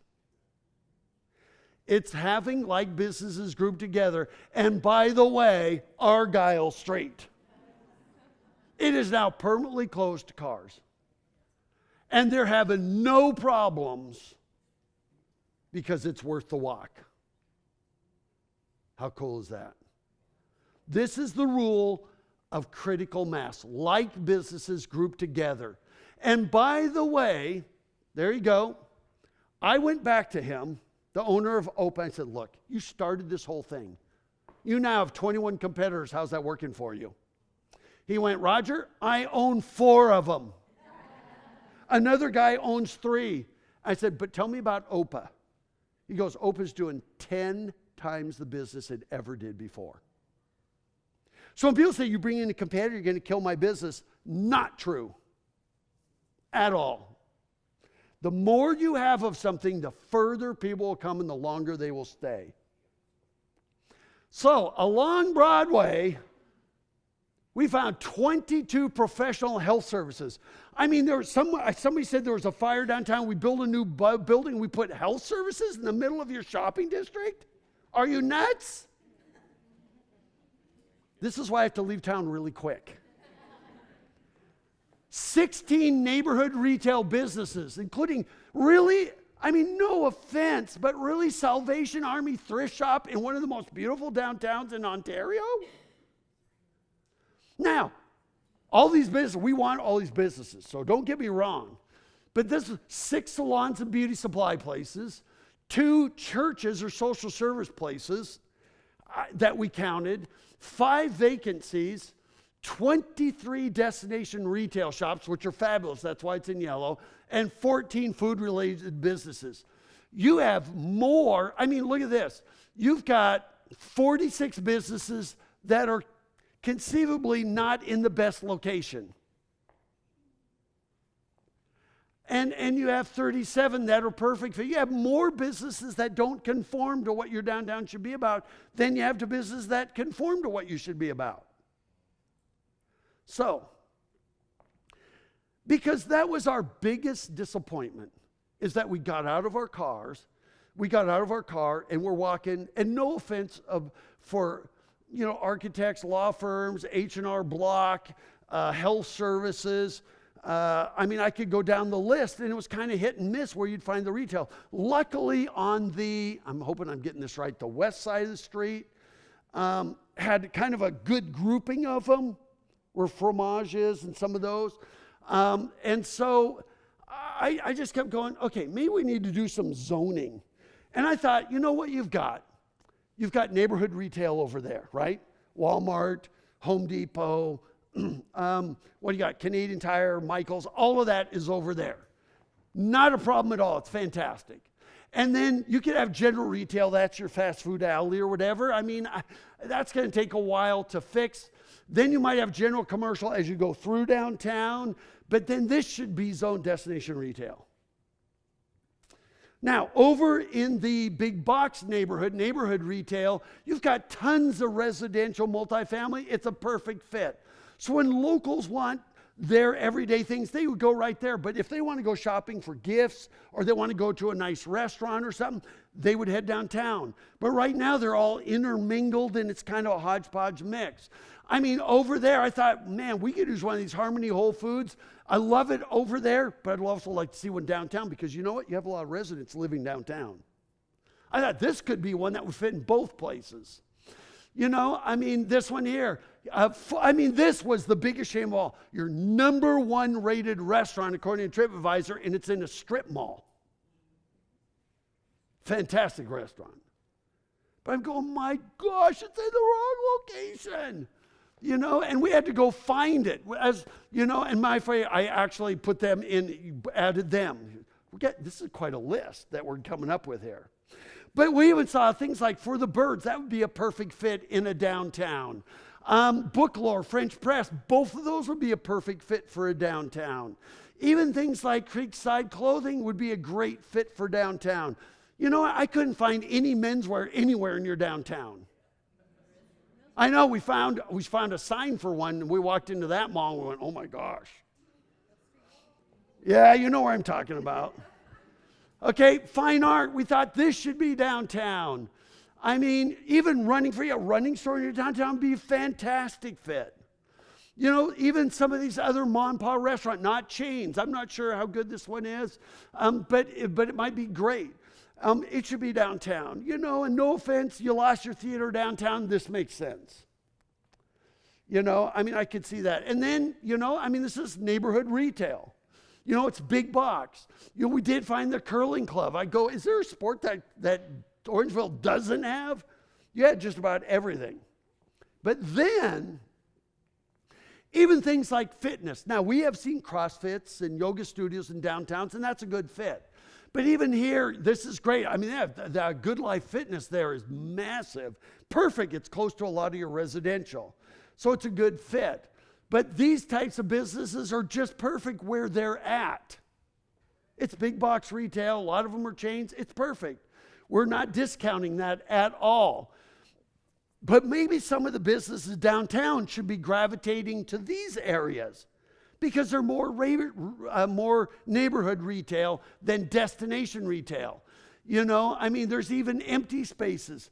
So one of the things we always do is sometimes you have to rearrange the business mix. Neighborhood retailers, these are the places where our locals and this area that by the way, you're a town of 30,000 people. You probably serve a population of 60 or 70,000. This is perfect. It's all right there. But if they want destination retail, you know what? This area is Macy's. Downtown is Etsy. Get it? That's your differentiation. And so sometimes you have to organize a business mix. I mean, in the middle of your downtown, really? I can't imagine a lot of visitors saying, hey, let's go pick out a headstone while we're here. That'd be a fantastic outdoor dining for a restaurant. I mean, no offense to Edward Jones, these are more neighborhood retail. But look, it's got lots of space there. You put tables and chairs out there, a little coffee shop. And by the way, you know, well, I'm coming to this in a minute, but even most of these are neighborhood retail. I mean, Traffic Hawk, I don't know what that is. We've got a health clinic. A lot of these should be in neighborhood retail. And so it was just kind of, you know, investors group, I guess it's gone. It looks like it's all boarded up or papered up. A lot of payday loans. I mean, really, do you want your downtown to be a secondhand thrift store and pay cash? You know what I mean? What we saw in your homes, what we saw in your neighborhoods, what we saw in your parks didn't lead me to think that Orangeville was really a low-end place. Yet that's what's happening in your downtown. Now, one thing is really important. We have not been here before. Many of you are probably going to come up to me and say, Roger, it's gotten a whole lot better. Fantastic. Remember, this is our first time here. And by the way, you've got a lot of these that are zone commercial. These kinds of homes turned into law firms, investment firms, architects, all those things. It's fabulous. Just absolutely fabulous. So, one thing that I got to say, we want every single business to be successful. This isn't about you don't fit in downtown, we don't want you. That is not what this is about at all. Matter of fact, I've got an idea coming up of where maybe we could group some of these businesses to make it work in downtown. Because you know what? A lot of those businesses I just said are neighborhood retail, professional service, that's your lunch traffic. And the restaurants want them there. But maybe they need to move upstairs. You know, I mean, you know what? This was the biggest shocker of all. Your movie theater is now like a homeless shelter or something. I mean, it was kind of discomforting walking through the cloud of smoke of everybody standing out front smoking. I mean, and right next to a travel agency, I'm going, oh my gosh, I feel so sorry for that business. I was just shocked that happened. This is why you need bylaws that kind of orchestrate the business. I mean, so we're only talking 4 blocks. We're not trying to apply this to everybody. And, you know, so we did. You got some great shops. We did go in the chalk shop. This one here, the sign is starting to fade. I'd add some pots, planters down there. Just, you know, even if you paint the concrete, you know, make it a mural. Bring more art like you did with the utility boxes. It's a great shop. Matter of fact, it was so great, we went there twice. I had to loosen my boat by another notch this morning. But, you know, and absolutely fantastic. We also went into Moguls in Motion. I thought it was another great shop. And I mean, we ended up purchasing a lot of things in these shops. Really great. Glad it's downtown with all of your recreational activities you have. Perfect fit for downtown. Dragonfly might have been our favorite of all of them, or at least close to the favorite. Love the moose out front. Beautiful window displays. Could still use some curb appeal. See, you're looking at these pictures now like we would look at them. I'll bet a lot of you merchants go in your back doors. You don't even come out and look what it looks like to a merchant. But once again, really a great shop. One thing I really loved about it is the fact that these are actually where artists work. By the way, people are 4 times more likely to buy art when they meet the artist. Good thing to keep in mind. And of course, we went back. Is it Joan? Where is she? Is she here? There she is. So I went back. She does a lot of glass work, bead work, and everything. She went back there, and she actually was showing me how they do it. And I thought that was really cool. And by the way, you know, women do the shopping. Yes, Jane bought a lot of her work while we were there because we met her and made a personal connection. But I think her gallery is really great. We love it when we can actually see where and how the artists work. And so, you know, they're absolutely in our best of list. We did have lunch at Pia's. Am I pronouncing it right? What was really interesting, we walked in there, it was packed. And so she said, I'm really, really sorry. She goes, if you give me your phone number, I'll call you. Which I thought, brilliant move. Because we went down, I think we were in Dragonfly or one of the other shops. Oh, I think we were in Glassworks. And all of a sudden I get the call and she says, hey, a table just opened up. I said, we'll be right there. I mean, that is brilliant. And by the way, it was fabulous. One thing I got to tell you is we've assessed 1,700 cities and towns. I'm not so sure we ever assessed a town that has as many good restaurants as you have. Yeah. We did not have a bad meal. Now, and by the way, these were all referrals from other merchants. Where should we have lunch? So we added them to the list. And then this Glasscraft, we went in, but from the outside, it had the worst curb appeal of anybody downtown. I mean, the paint was falling off.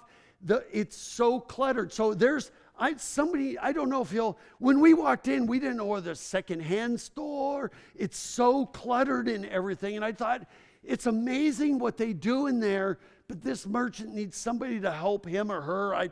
We met the guy in there, but it's an amazing shop. But what they do is amazing. They even teach stained glass. We actually added it to our list, even though it didn't fit the curb appeal. But you know what? 3 days a week, he's at least open until 8. So there.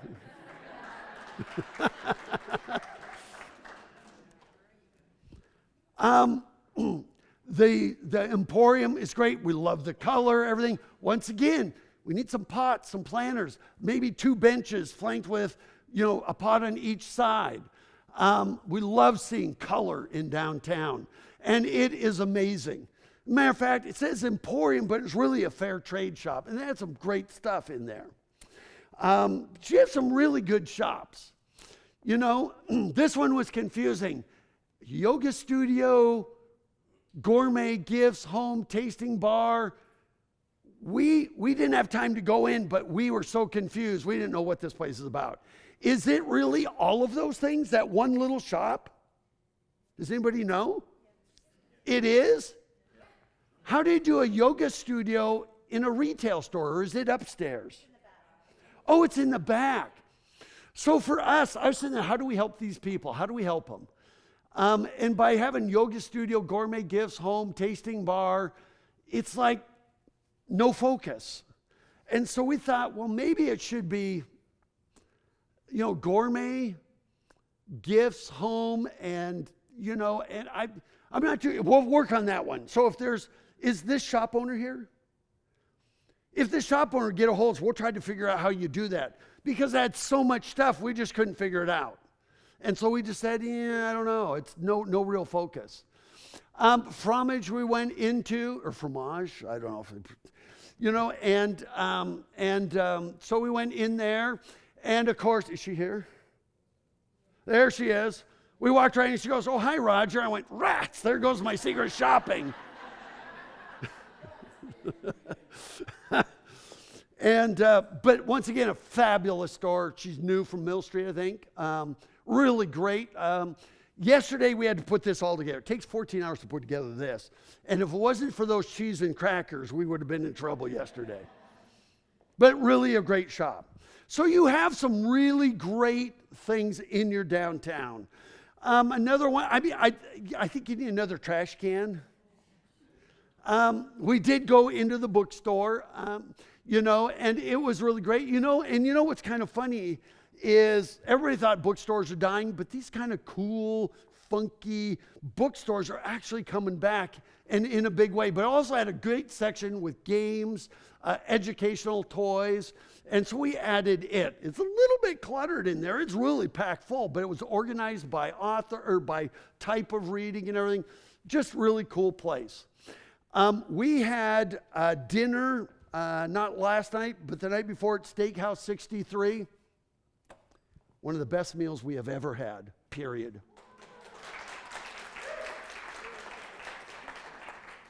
Is anybody here from Steakhouse 63? Where? Right there. How come you're not raising your hand? We go, yoo-hoo!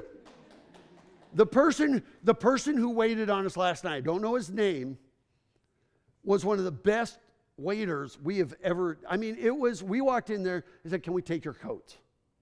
And they had to walk those coats down the stairs. We sat down. It was absolutely incredible. The food was good. The service was just par excellent.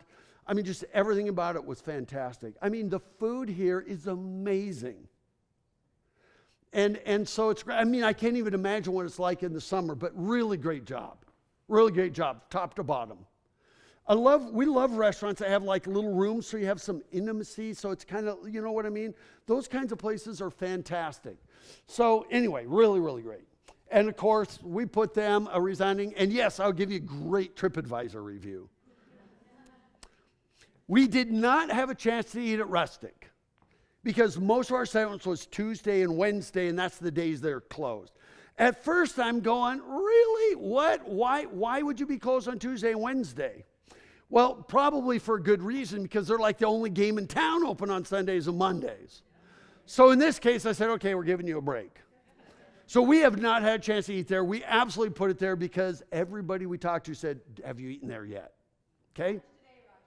Yes, we're working on that today. So that's number 3, is rearranging the business mix.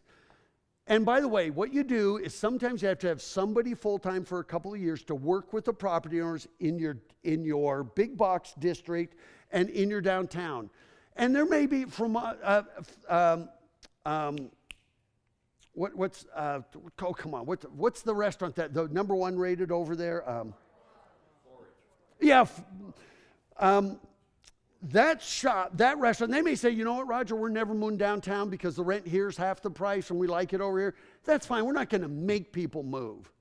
But if you had some of these great restaurants, you need more of your restaurants in downtown. It would make you the dining district better than any place in the Toronto area that I've seen. Really. Really. And you mix that with the galleries and some of these shops, it's fantastic. You know, ever heard these 2 words used together? Shopping and dining? Yeah, but they have to be open at the same time. So, when we went to Rustic and I saw a closed Tuesday and Wednesday, I went, oh man, are you kidding? I'm glad that on Friday, Saturdays they're open until 10. But I do want you to have common days. I understand them. I'm glad they're doing it. You got to have somebody open on Sunday and Monday. So I'm glad they're filling that gap. But here's a big statistic. Here's the third statistic. First one, 70% of first-time sales come from curb appeal. Women account for 80% of all consumer spending. And the third one is 70% of all consumer retail spending takes place after 6 o'clock p.m. Okay, can you in the back, I want to make sure, can you read that back there? Look. You wonder why, look, think about this.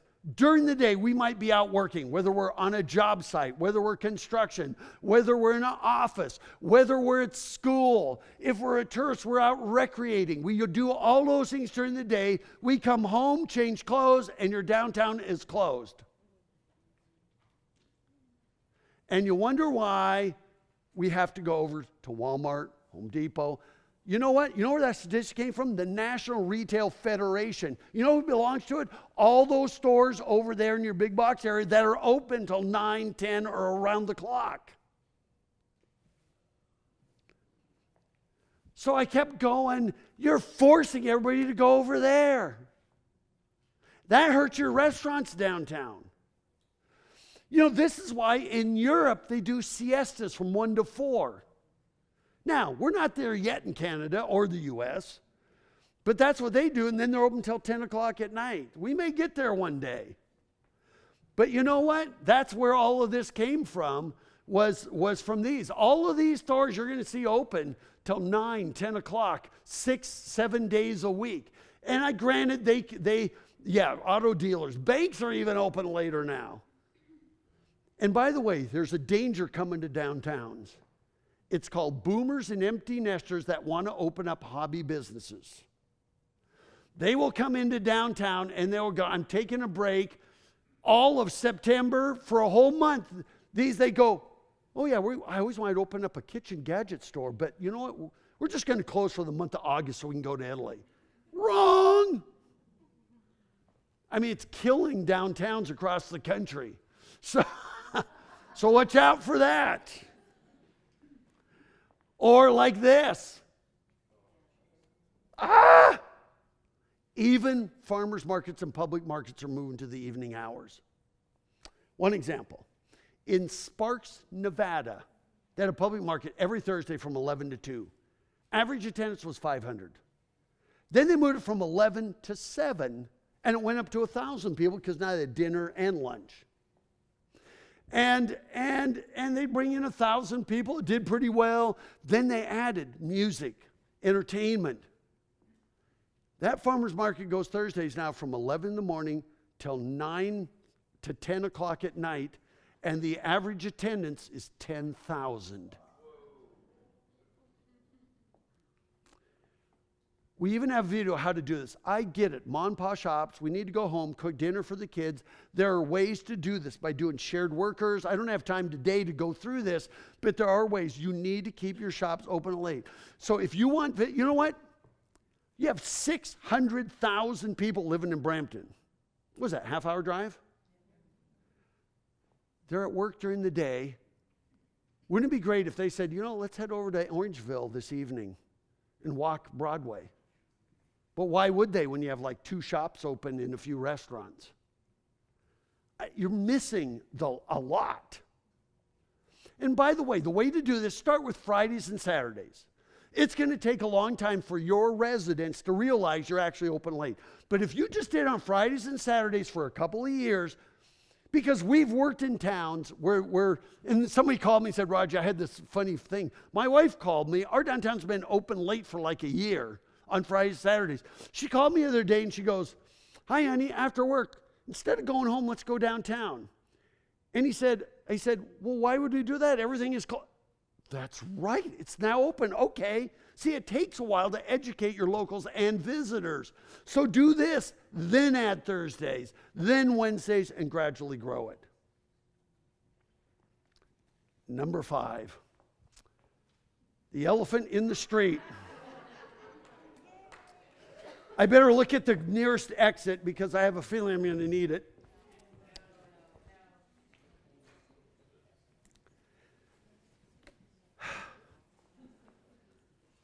We love the fact of the sculpture of Orange, whatever his last name is. We were wondering where the name Orangeville came from.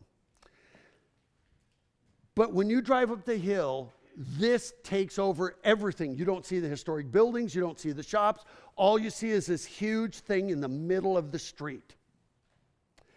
And to us, this was a major challenge. And by the way, I know a few merchants are opening like at 10, and so I'm getting there, but I'm glad you're staying.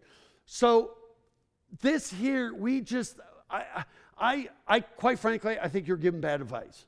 I do not want to throw anybody under the bus. I just think downtowns, you have one downtown on that side and a different one on this side. If you're on this side, good luck getting over there.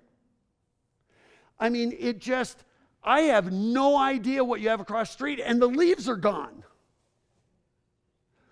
And I just think downtowns need to be about people, not infrastructure. I think the pagoda's there. I think for pedestrians, we're parked over there. I don't know how to get back to our car. I just thought, man, you're not bringing downtown together.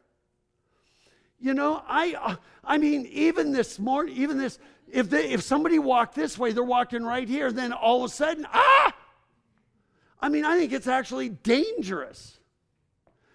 And so, you know what? I'd remove them.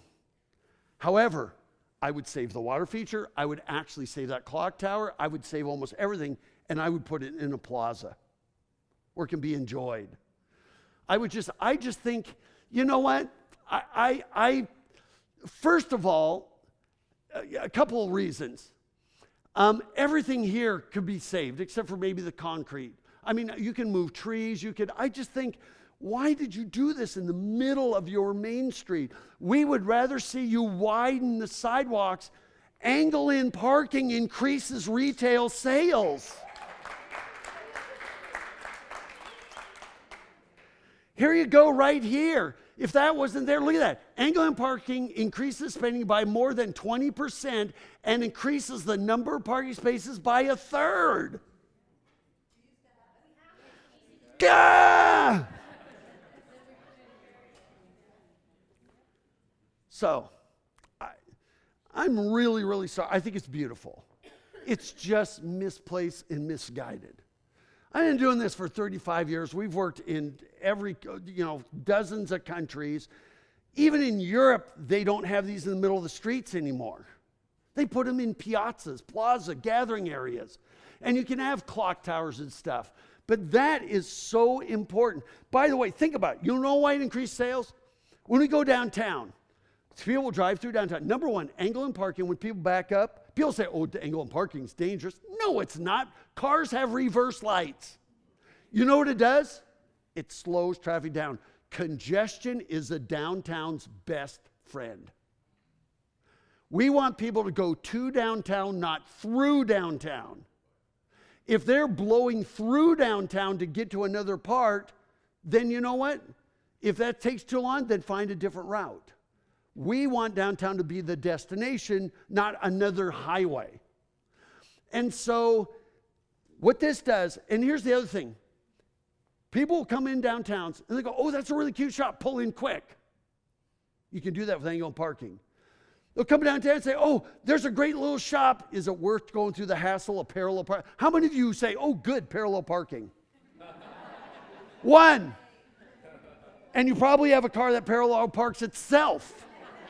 They're teaching people how to do, they're teaching cars how to do that now. But I just, you know what?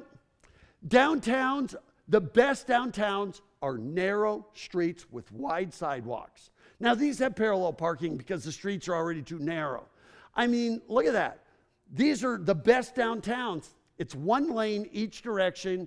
And yeah, some of them have parallel parking because they can't do angle and parking. You can, if you take out the median.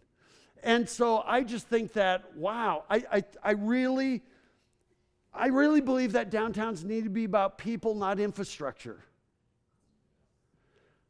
You know, and I mean, I would love to see, you know, those big chess pieces. I would love to see those chess pieces here. I would love to see these wider sidewalks, activity areas, street buskers, things that, by the way, we want people in front of shops where you can monetize your shops. They can't monetize it when they're middle of a median. You know, and the other thing is your crosswalks. How does anybody know these are even crosswalks? You can tell by pavers. And I think you need to have really brightly covered bricks or something that makes it more obvious. And you need to have mid-block crosswalks. I mean, I walked right across near here, right in front of a cop. And he did not stop me for jaywalking, but I went like this. I'm carrying a big camera, so he maybe gave me a skate there. But you know what? Every day we've seen people jaywalking across the street because you don't have mid-block blocks. You don't have mid-block crosswalks. And so I just think it needs to be about people. You have the Great Wall of China running right down the middle of Broadway. By the way, you could even, I mean, this one here, you know, you can see it says crosswalk and everything, and people are gracious. They will slow down, but it's really poorly marked. You know, I love this. These aren't even paver stones. That's called street print. It's a Canadian company. They're based out of Vancouver, but they have places all over the country. See the guys doing that side of the street? They just finished this. It's embossed down. You can have whatever design you want. If you're about arts, you could have your crosswalks be that. But this is stamped into asphalt, so it's far cheaper than going and doing all the paver stones. Now, the reason I'm talking about this whole get rid of the median, angle in parking, is I want to quickly go through this. One thing you need to understand is that the millennials and the Gen Xers are having their kids in their late 30s and early 40s. Boomers, early 20s. So they're having kids later in life. Fathers are spending twice as much time with their kids. That's great. But for these, where every household has, basically most households have two working spouses, convenience rules the day. That's why your big box should be together and your downtown destination, retail, shopping, dining should be there. Look at this. In the 50s and 60s, the average time Canadians ate dinner was 5:30 to 6. Today, it is 7 to 7:30, and we're moving to the European standard where they eat dinner at 9. We're getting there. So this is what's happening, yet I've seen restaurants near you that close at 8. Then that is why you see that. And why you see that. And by the way, one more thing about women accounting for shopping is they want places they feel safe, they're well lit, they're full of life and people. When we walk in front of what used to be your movie theater and we see a bunch of guys there and they're all out there smoking and everything, and no offense, they need a place to hang out, it just doesn't make you feel very comfortable. And women more than men. And we want out of our cars. You know what? We built our culture. Canada and the U.S. are baby countries. I mean, you're 151 now? You know, we built our culture on the automobiles, but we're moving to the European standard. We want out of our cars. And by the way, when it comes to tourism, the number one activity of visitors, not the reason they come, but once they're here, is shopping, dining, and entertainment in a pedestrian-friendly, intimate setting. That is where 80% of the non-lodging spending takes place. Are you getting that 80%? This is why they created Downtown Disney outside each of its parks. Get that 80%. And by the way, always open until 9 or 10 o'clock at night. We are moving to the European standard. We're shopping and eating later and later. We want out of our cars. We want life after 6, and we're not talking the bar scene. We want program gathering places. I mean, I could keep going. Sidewalk cafes. This is Europe. You know what? The boomers started traveling to Europe because we deregulated the airlines. Then the Gen Xers were the ones that backpacked across to Europe. And then the millennials are the ones that are going doing exchange students. They're all going over there and going, why don't we have this here? You could set that standard. You have a downtown that's made to order for street vendors, musicians, and everything. Because going back to the way it used to be is no longer an option. We're never going back to Leave It to Beaver and Mayberry. I started my career developing Whistler Resort. It was all pedestrian. And you know what they say now? Interwest Resorts and everybody that does this, they do more business in the summer than they do in the winter, and the Village is the number one draw. This is coming to downtowns. And you know what? We actually got to work in Greece for the 2004 Olympics. And we were over on the island of Crete in a town called Hania, which is a city of 50,000, but it felt like 3,000 because it was intimate. It was all about the pedestrian experience. This is coming to Canada. You know what? Niagara-on-the-Lake, Elora. I mean, you know, St. Jacobs has got almost a little too touristy, but even the Village at Blue Mountain Resort, they're all about that. And these are the things that are coming to Canada. These are the things that you need. This is the future. Even public markets have been there. They're year-round. You know, and what's happening is we're already seeing, oh my gosh, we have a sense of place over there. We have a sense of community. It's local, not chain restaurants. You know, we have cultural depth. I mean, we have locally sourced eaters, retailers, artisans. This is the makeup of a downtown, and it adds up to a real connection. It all adds up to this. For the first time in Canadian history, same in the States, jobs are going where the talent is or where the talent wants to be. So think about your millennials. They want life after 6, and we're not talking bars. You know, I mean, welcome to the age of placemaking. The number one priority of the 30,000 residents that live here is decompressing in a pedestrian-friendly, intimate setting. So, your goal in Orangeville is to be the most desirable place to live in your whole market area. And that brings us to number 6. Wider sidewalks, narrower streets. You know, I love Little Mill Street. You know what? I looked down Mill Street and went, oh my gosh, this would be a fantastic pedestrian-only street. However, it can't be done now. Because if it's a pedestrian only, you need to have a lot of restaurants. You need to have a lot of things where they could do outdoor cafe dining and everything. And the business mix isn't there yet. Doesn't mean it couldn't happen. Because it easily could if you can work with your property owners. We went into the Mill Street Mall and went, oh my gosh.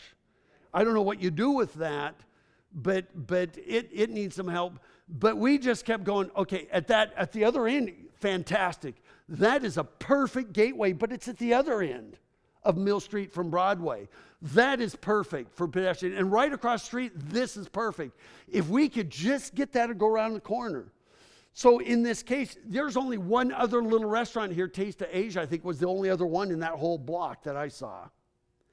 And I thought, if you could orchestrate more restaurants, cool retail shops, and make it the focus 4 p.m. to 9 p.m., it would be where people would hang out.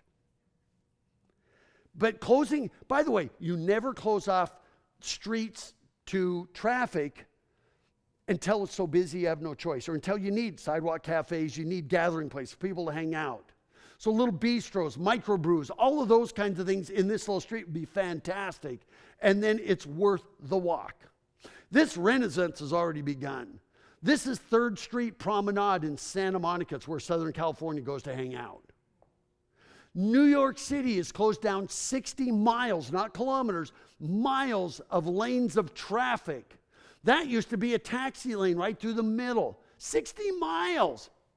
And it's no longer the most congested city in America. It's now ranks number 9th. And by the way, see that little corner plaza? They created 60 of those. That was a right turn lane. Boulder, this is Pearl Street Mall in Boulder, Colorado. I mean, this is what we're moving to. And all of these are full of music and life. Cities everywhere are narrowing their streets. Notice angle-in parking, wider streets, cafe dining. You know, I asked some people, do you have a lot of cafe dining? They said, no, like 2. And I went, what? I mean, every one of your shops should have chairs and tables out in front. I mean, this is what we're coming to. The future of downtowns right there is where we go after work on weekends. That's how you differentiate you from the big box. We go to the big box when we need something. We go to downtown to hang out. And it needs to be programmed full of music, full of, art. I mean, even things. I finally got an inside scoop to how he does that. But all of these things, even little food trucks. I've had restaurants say, if you bring your food trucks, you're competing with my restaurant. I go, really? Do you compete against McDonald's? I go, no. And they would go, no. And I go, then you don't compete against food trucks. It's a different product. But downtown's about where we come to hang out. So, we want out of our cars in a pedestrian experience, narrow the street, do angle-in parking, and we'd love to see you do a plaza. So, you've got to activate the street. I talked a little bit about it, Canmore, Alberta. Town of 10,000. Canmore, Alberta. Canmore. Ice cream shop says she'll give people a couple ice cream cones the second they sit out there eating them. There's a line out the door. And so, I mean, you know what? This is a town of 10,000. This should be in your downtown. And in Canmore, by the way, it's year-round outdoor dining. As a matter of fact, in January, they're right at the base of Banff National Park. And you know what? In January, they actually blow snow down Main Street, shut off it to cars, and people cross-country ski to all their shops and dinings and eateries. Whistler Resort. We thought, okay, we're going to pick up all the sidewalk cafes. In the winter, they wear their ski gear and they want to sit outside. This is what's happening. That's Nelson, British Columbia. And in the winter, this is Wolfville, Nova Scotia. I love that. They allow, if you don't have wide enough sidewalks, so this is what you could do on Mill Street. You could, if you didn't have all the cars, they say if you're a restaurant, you can take up the parking spaces. They have the diners are on the sidewalk and they route the pedestrians around. And this is in Wolfville. It's great. And that's a non-slip service. In the winter, they do pack it up because it's not pedestrian all year round. I mean, we worked in Barrie. You know what? When Barrie bar scene, I said, your problem isn't you have too many bars, it's you don't have enough of the other stuff.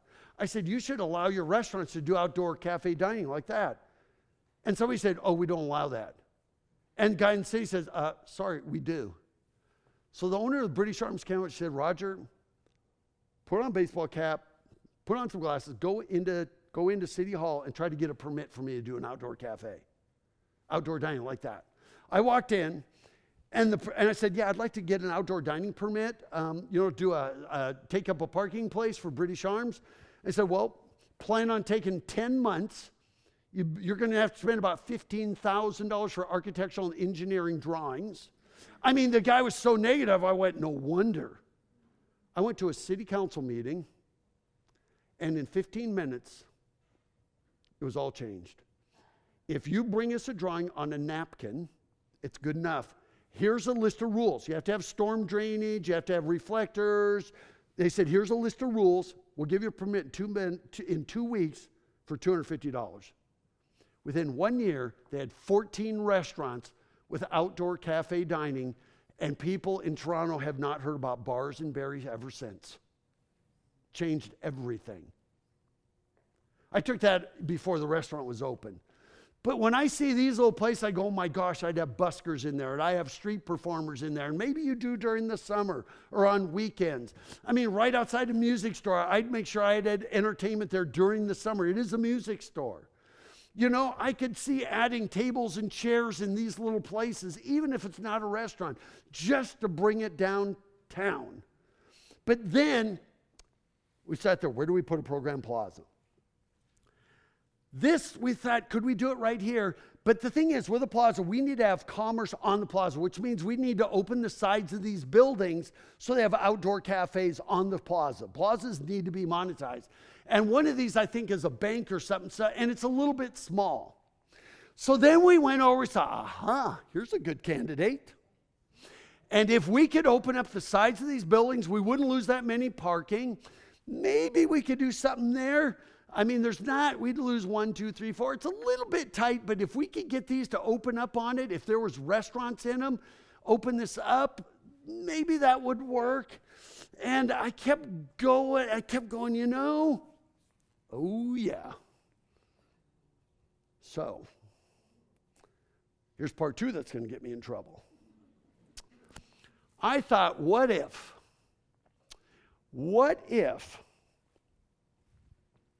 this could be a plaza there, but it's a little bit small. We'd only lose like 8 parking spots, and we'd have lots of access behind it. But I thought, you know, what if it was there? Now, I'm going to talk about this. I thought that would be ideal. So then I thought, well, wait a second. Up here, you know what I would do is I'm assuming the town owns this. I would actually sell that to a private developer to build something on the street. And I thought if you could build kind of a professional service building right downtown, that's your lunch traffic. Remember I said architects, lawyers, H&R Block. What if we created a building that might have all of our local services right downtown, so we're not kicking them out of downtown, we're putting them there. It might be retail, and then upper could be residential, or upper could be office place. And then what you do is you build a parking structure like they do everywhere else. We have seen this work where the developer actually builds the parking structure so it doesn't cost the town anything, and they get 100 of the spaces as condo spaces for their businesses and residential. And you know what? If you did this, and by the way, you might say, we will give you the land if you build the building and if you build the parking structure. That's your trade. You'll get public parking. 2/3 will be public parking, 1/3 for you. And now we have really easy access. We have a parking structure. And you know what? By creating a plaza, we want you to get out of the event business and get into the activity business. You know what? How many events do you have downtown? How many days of events do you have downtown Orangeville? Guess. 50? Including farmers markets? 30? Maybe 50? You're sure quiet. Here's the point. Okay, 40. That is not enough to sustain one single retail business. You need 250 days worth of activity in your downtown. Where people hang out consistently, retailers will come. You will not have 5 vacancies. So, we designed this for Old Strathcona in Edmonton, and the population in this district is about 70,000. But we thought, could you take this lot right there and do that? This is a piazza. This is a plaza. You can see in this case it now has a splash pad in there, but those are all flush mounted, so you can take those off. You can fill it full of tables and chairs. Wouldn't it be great if you had this place for vendors and everything? It's a place where people can come and hang out. To start, it doesn't even have to be expensive. All you need is a space that is full of paver stones like this or like this. No asphalt, no concrete. You do things like this. And what you do, it lets water perk through it. It's easy, and then you program it. You may have to cover it. I don't know, this is in Missoula, Montana. Just depends. And then you ring it with planters and street trees. You know, look at this one. This is really simple, but I want you to know something about this. For this event, we got 1, 2, 3, 4, 5 food trucks. But you notice something? I just lost my... Where is it? I know it. Here we go. Look at that. It's a pallet. It's a wire reel. Look at, these are pallets. Look at what they're sitting on. And look at, even the little trees are just borrowed from a local nursery. All it is a simple space that you can program at least 250 days a year. People first, retailer forward. If you have activity downtown 250 days a year, you will have no vacancies, and your retailers will be doing incredible amount of business. For the money you spend on medians, you could have already done this. No offense. You know, imagine every 2 weeks it changes. So you might have a food truck festival. You might have, during the summer months, on Mondays, Wednesdays, and Friday mornings, yoga. You might have Zumba. You might have Tai Chi. All this would happen on your square during the week. It's a place for locals to hang out. You might even have a couple little trucks like this might sit out there for 2 or 3 weeks at a time. You have a place to have little vendor booths where local artisans can come and hang out and sell their wares. These are made in Quebec. This is in Bryant Park in New York City. These are fabulous, and they can all be moved around with little forklifts. Imagine a place, this is Granville Island in Vancouver, full of music and musicians. You could even bring in somebody that has a climbing wall, and they charge a couple of bucks for kids to climb it. So you could bring in chainsaw carvers. If you were to be about arts, we'd want to focus that way, or pottery shows. I mean, just think about a place that could be every 2 weeks, it's changing. Some things will overlap. This is 16th Street in Denver. They have pianos out there. Isn't that cool? You know what? And they cover them with it. Somebody just, oh, here's the cover. If it snows and rains, they have 16 of them. Well, one, you need more. But still, street fairs, art market events. I mean, I'm just going to holiday fairs. That's all could be disassembled. I mean, home shows, home and garden shows, tailgate parties. Look at that. Just a place like that. By the way, look at this. Look at a table and 4 chairs is $162 on Overstock.com. An umbrella is $39, less than $200. You go get local banks and people will sponsor these, and you just have a plaza where people can go buy lunch. They can hang out. They could do tailgate parties. You could do chili cook-offs. You could do all kinds of things. I mean, you know, and this is all after working on weekends. Even the little town of Cape May, New Jersey, closed off part of there, and they just program it all year round. Having street trees like these like we did in Whistler. And by the way, the edge of those are seating places. Having the restaurant cafes. You could do this on Mill Street. You could do it in your plaza. You could do it in both. Can you imagine doing those? Those are $700 on Amazon. I mean, how cool is that? So you put those out there for 2 weeks, you know, and there you go. Jenga blocks, you know the Jenga blocks? These are 4 feet high, they're $80. So you have 10 of those, sponsored by a local bank. Chess sets. I mean, you just, what you want to do is if you can get people to hang out downtown, your merchants are going to be open later in the evening. You're going to have a ton of people downtown. You're going to be a gathering place. Not just for your locals, but even for visitors. Oops, I got that one in there twice. I mean, I was even in Indianapolis Airport. This is in New York City. They have ping pong tables, and they'll put out bocce ball courts. And this is called Imagination Playground. They're like big old Lincoln Logs, but they're made out of foam. How cool is that? These kids were playing with these, and I thought it looked so much fun. I said, get out of the way, kid, it's my turn. No, I didn't. But I was tempted. And at the end of the day, they put them in those big bins there. Can you imagine putting those out there for 2 weeks, 3 times a year? Spring breaks, during the summer, maybe in the fall. You know, so this is always changing. This is in Sault Ste. Marie exercise equipment. Canmore, exercise equipment right in downtown. But can you imagine putting some of these things in your plaza? So it's all about healthy living, a place to come and hang out. You know, and I'm going to show you one quick case history because I know I'm running out of time already. I'm already out of time, but I'm getting close. I want to show you this real quick. Is in Rapid City, South Dakota, I told them, take out this parking lot, do not make up the parking, and put a plaza there. I can imagine what the response would be here.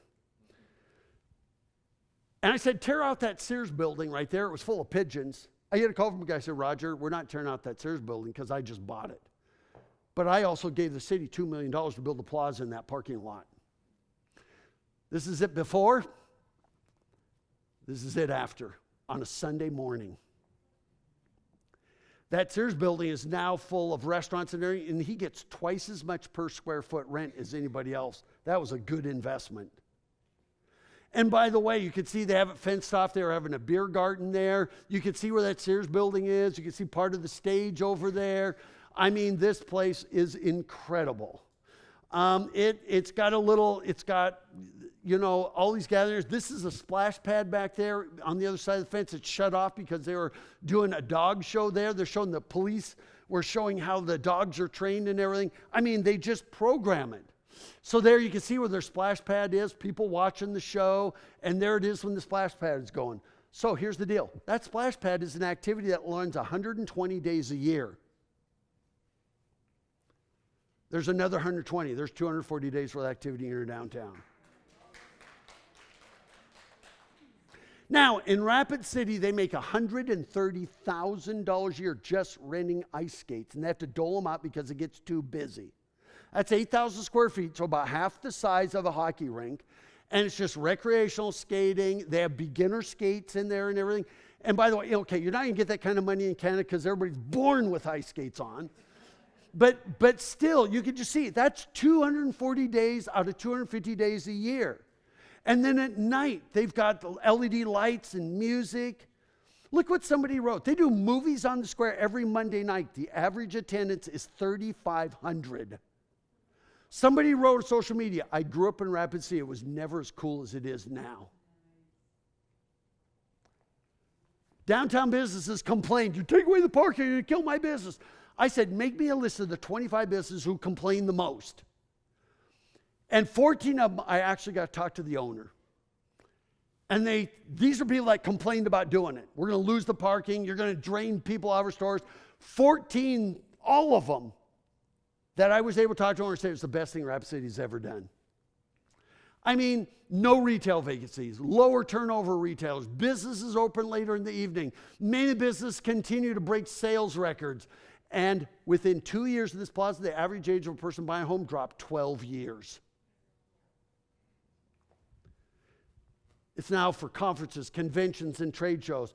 Because we do these things where there's life after 6. We go to a convention during the day. Is there a place to go hang out afterwards? That is your goal. If you do this, if you do these things, it will bring retailers back. It will keep them open later in the evenings. It will make downtown the heart and soul of your community. It will build a sense of community. It will bring young families back. It increases retail spending. It drives tourism and their spending. It provides new business opportunities. I mean, what can I say? Now, about parking.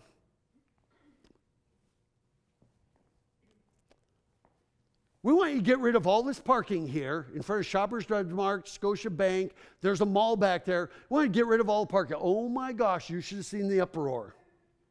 Before, after. no complaints. Retail sales went up nearly double. By losing the parking, their retail sales went up because it was worth the walk from across the street or across the way. And that parking fills up. They'll park 2-3 blocks away. The thing is with parking, is it worth the walk? And I'm going to talk about that in a second. This is in Waterloo. I mean, and there's the ice rink. This can work.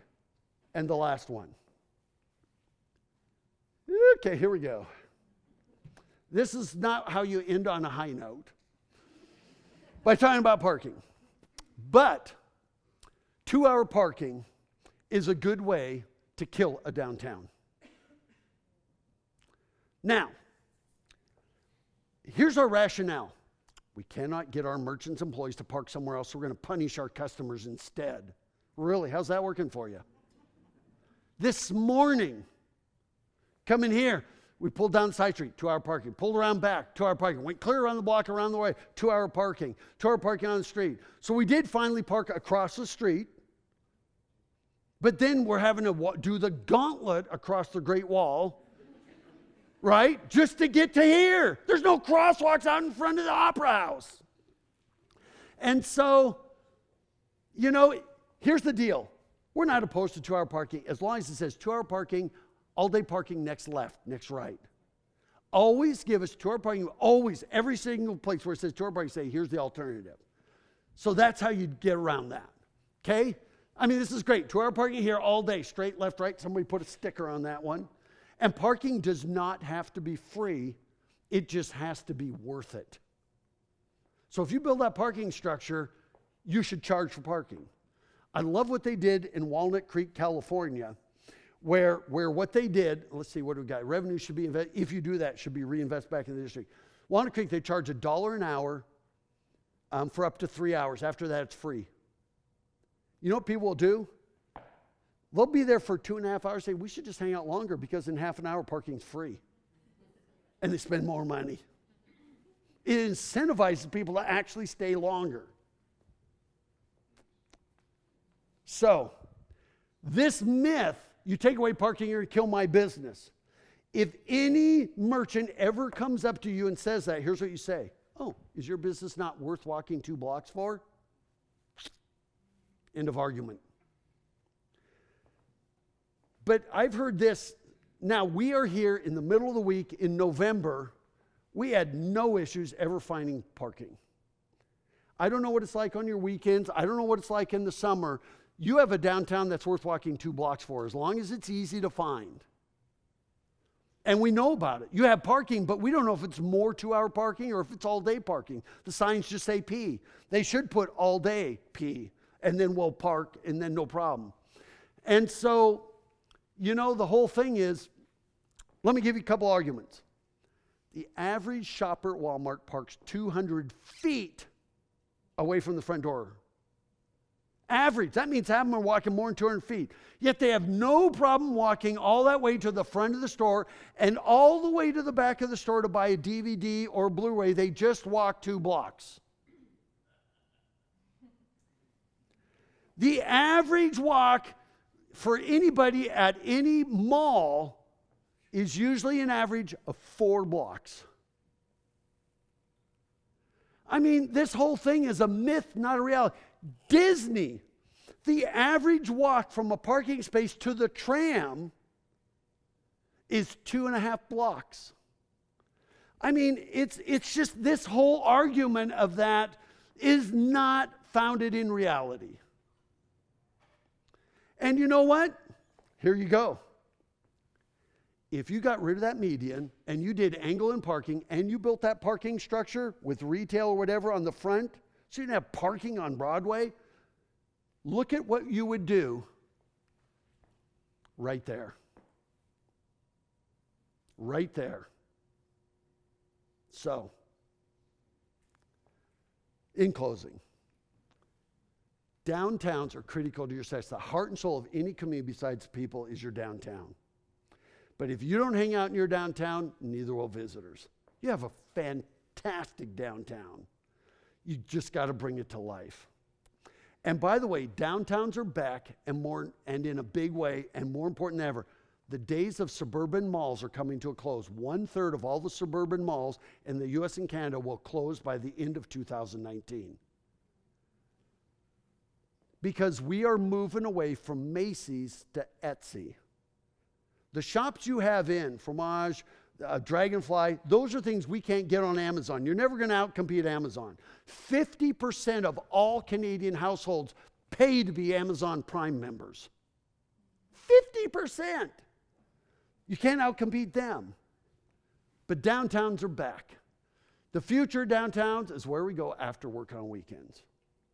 I mean, this is what downtowns are about. And then, in economic development, tourism, community development, there's absolutely, positively nothing that's more important than your downtown. But it's what's in the buildings that makes you a draw. The rest is window dressing. So what's next? You know what? We want you to create a downtown Orangeville master development plan. It's just, I mean, we read strategic plans in there, and they were all kind of generalities. There was no specifics. If you do these 8 things, or even 7 of the 8 things, if you do these things, you would probably have the best downtown in Ontario, and one of the best in Canada. I mean, it's amazing the potential this downtown has. I mean, you know, branding, development, marketing plan. So what you do is say, branding, what do we want downtown to be known for? Is it art? Is it music? Is it food? Is it kids and family? What is it? Branding. What do we have to do so we own it? Brands are about ownership. Stratford owns Shakespeare in Canada. See what I mean? How to tell the world, to-do lists. And by the way, you know what? No more strategic plans. Like malls, those days are over. We are in the age of action plans. Where's the to-do list in chronological order? Here's an action plan. Look at that. No more than 3-page strategies, goals, and objectives. Here's a description of the recommendation. Who's charged with implementation? Is it the town? Is it the BIA? Is it tourism? Is it business owners? Is it Department of Transportation, Ministry of Highways? How much will it cost? Where will the money come from? When would it be done? And they're put in chronological order. And then what's the rationale for doing it?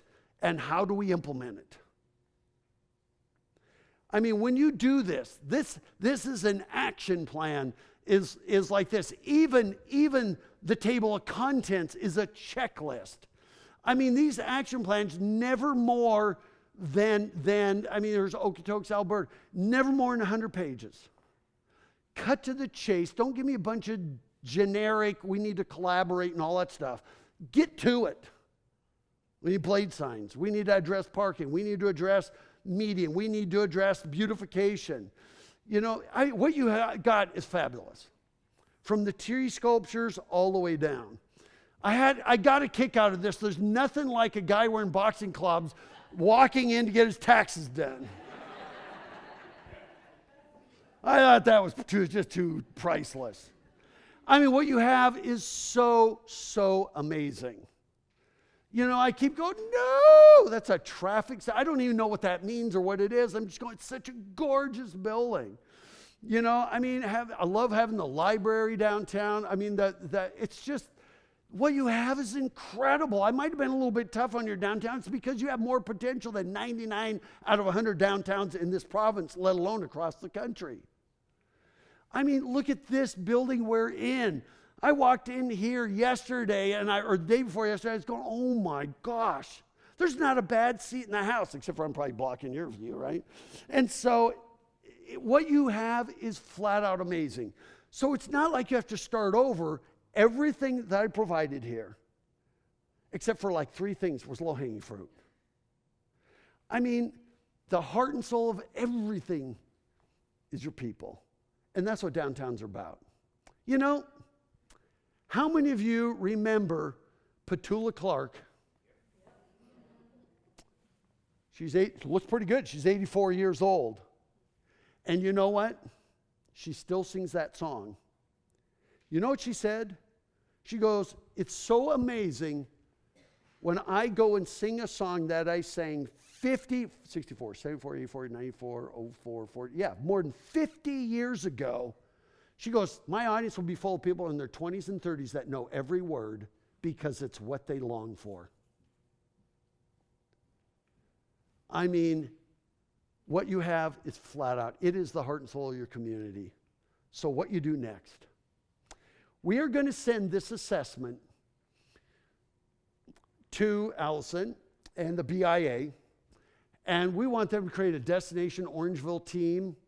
Maybe you already have one. Why don't you hand us out? We want you to go through this. We're going to send her the presentation. It is being filmed. We want you to put it on YouTube. The people that really need to see and hear this probably aren't here today. And you know what? You can say, hey, if you go to 1 hour, 23 minutes, he talked about your business. I can say things that some of you may want to say but can't without paying a political price. I have no more hair to lose. You do.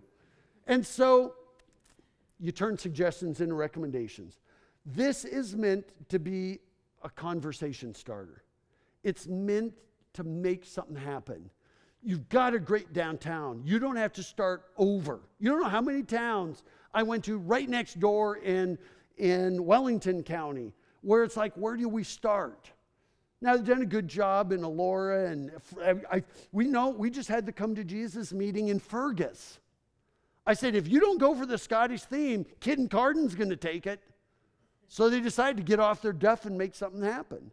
And so that's starting to happen everywhere. The best time to plant a tree was 20 years ago, but the second best time is today. And so, in closing, here's to making downtown Orangeville even better as one of Canada's best downtowns. You already won that Great Street Award. We want you to own that. We want you to take it to the next level, and you will keep winning that award as the showcase in all of Ontario and abroad. And with that, thank you so much for coming out today. Thank you. Thank you.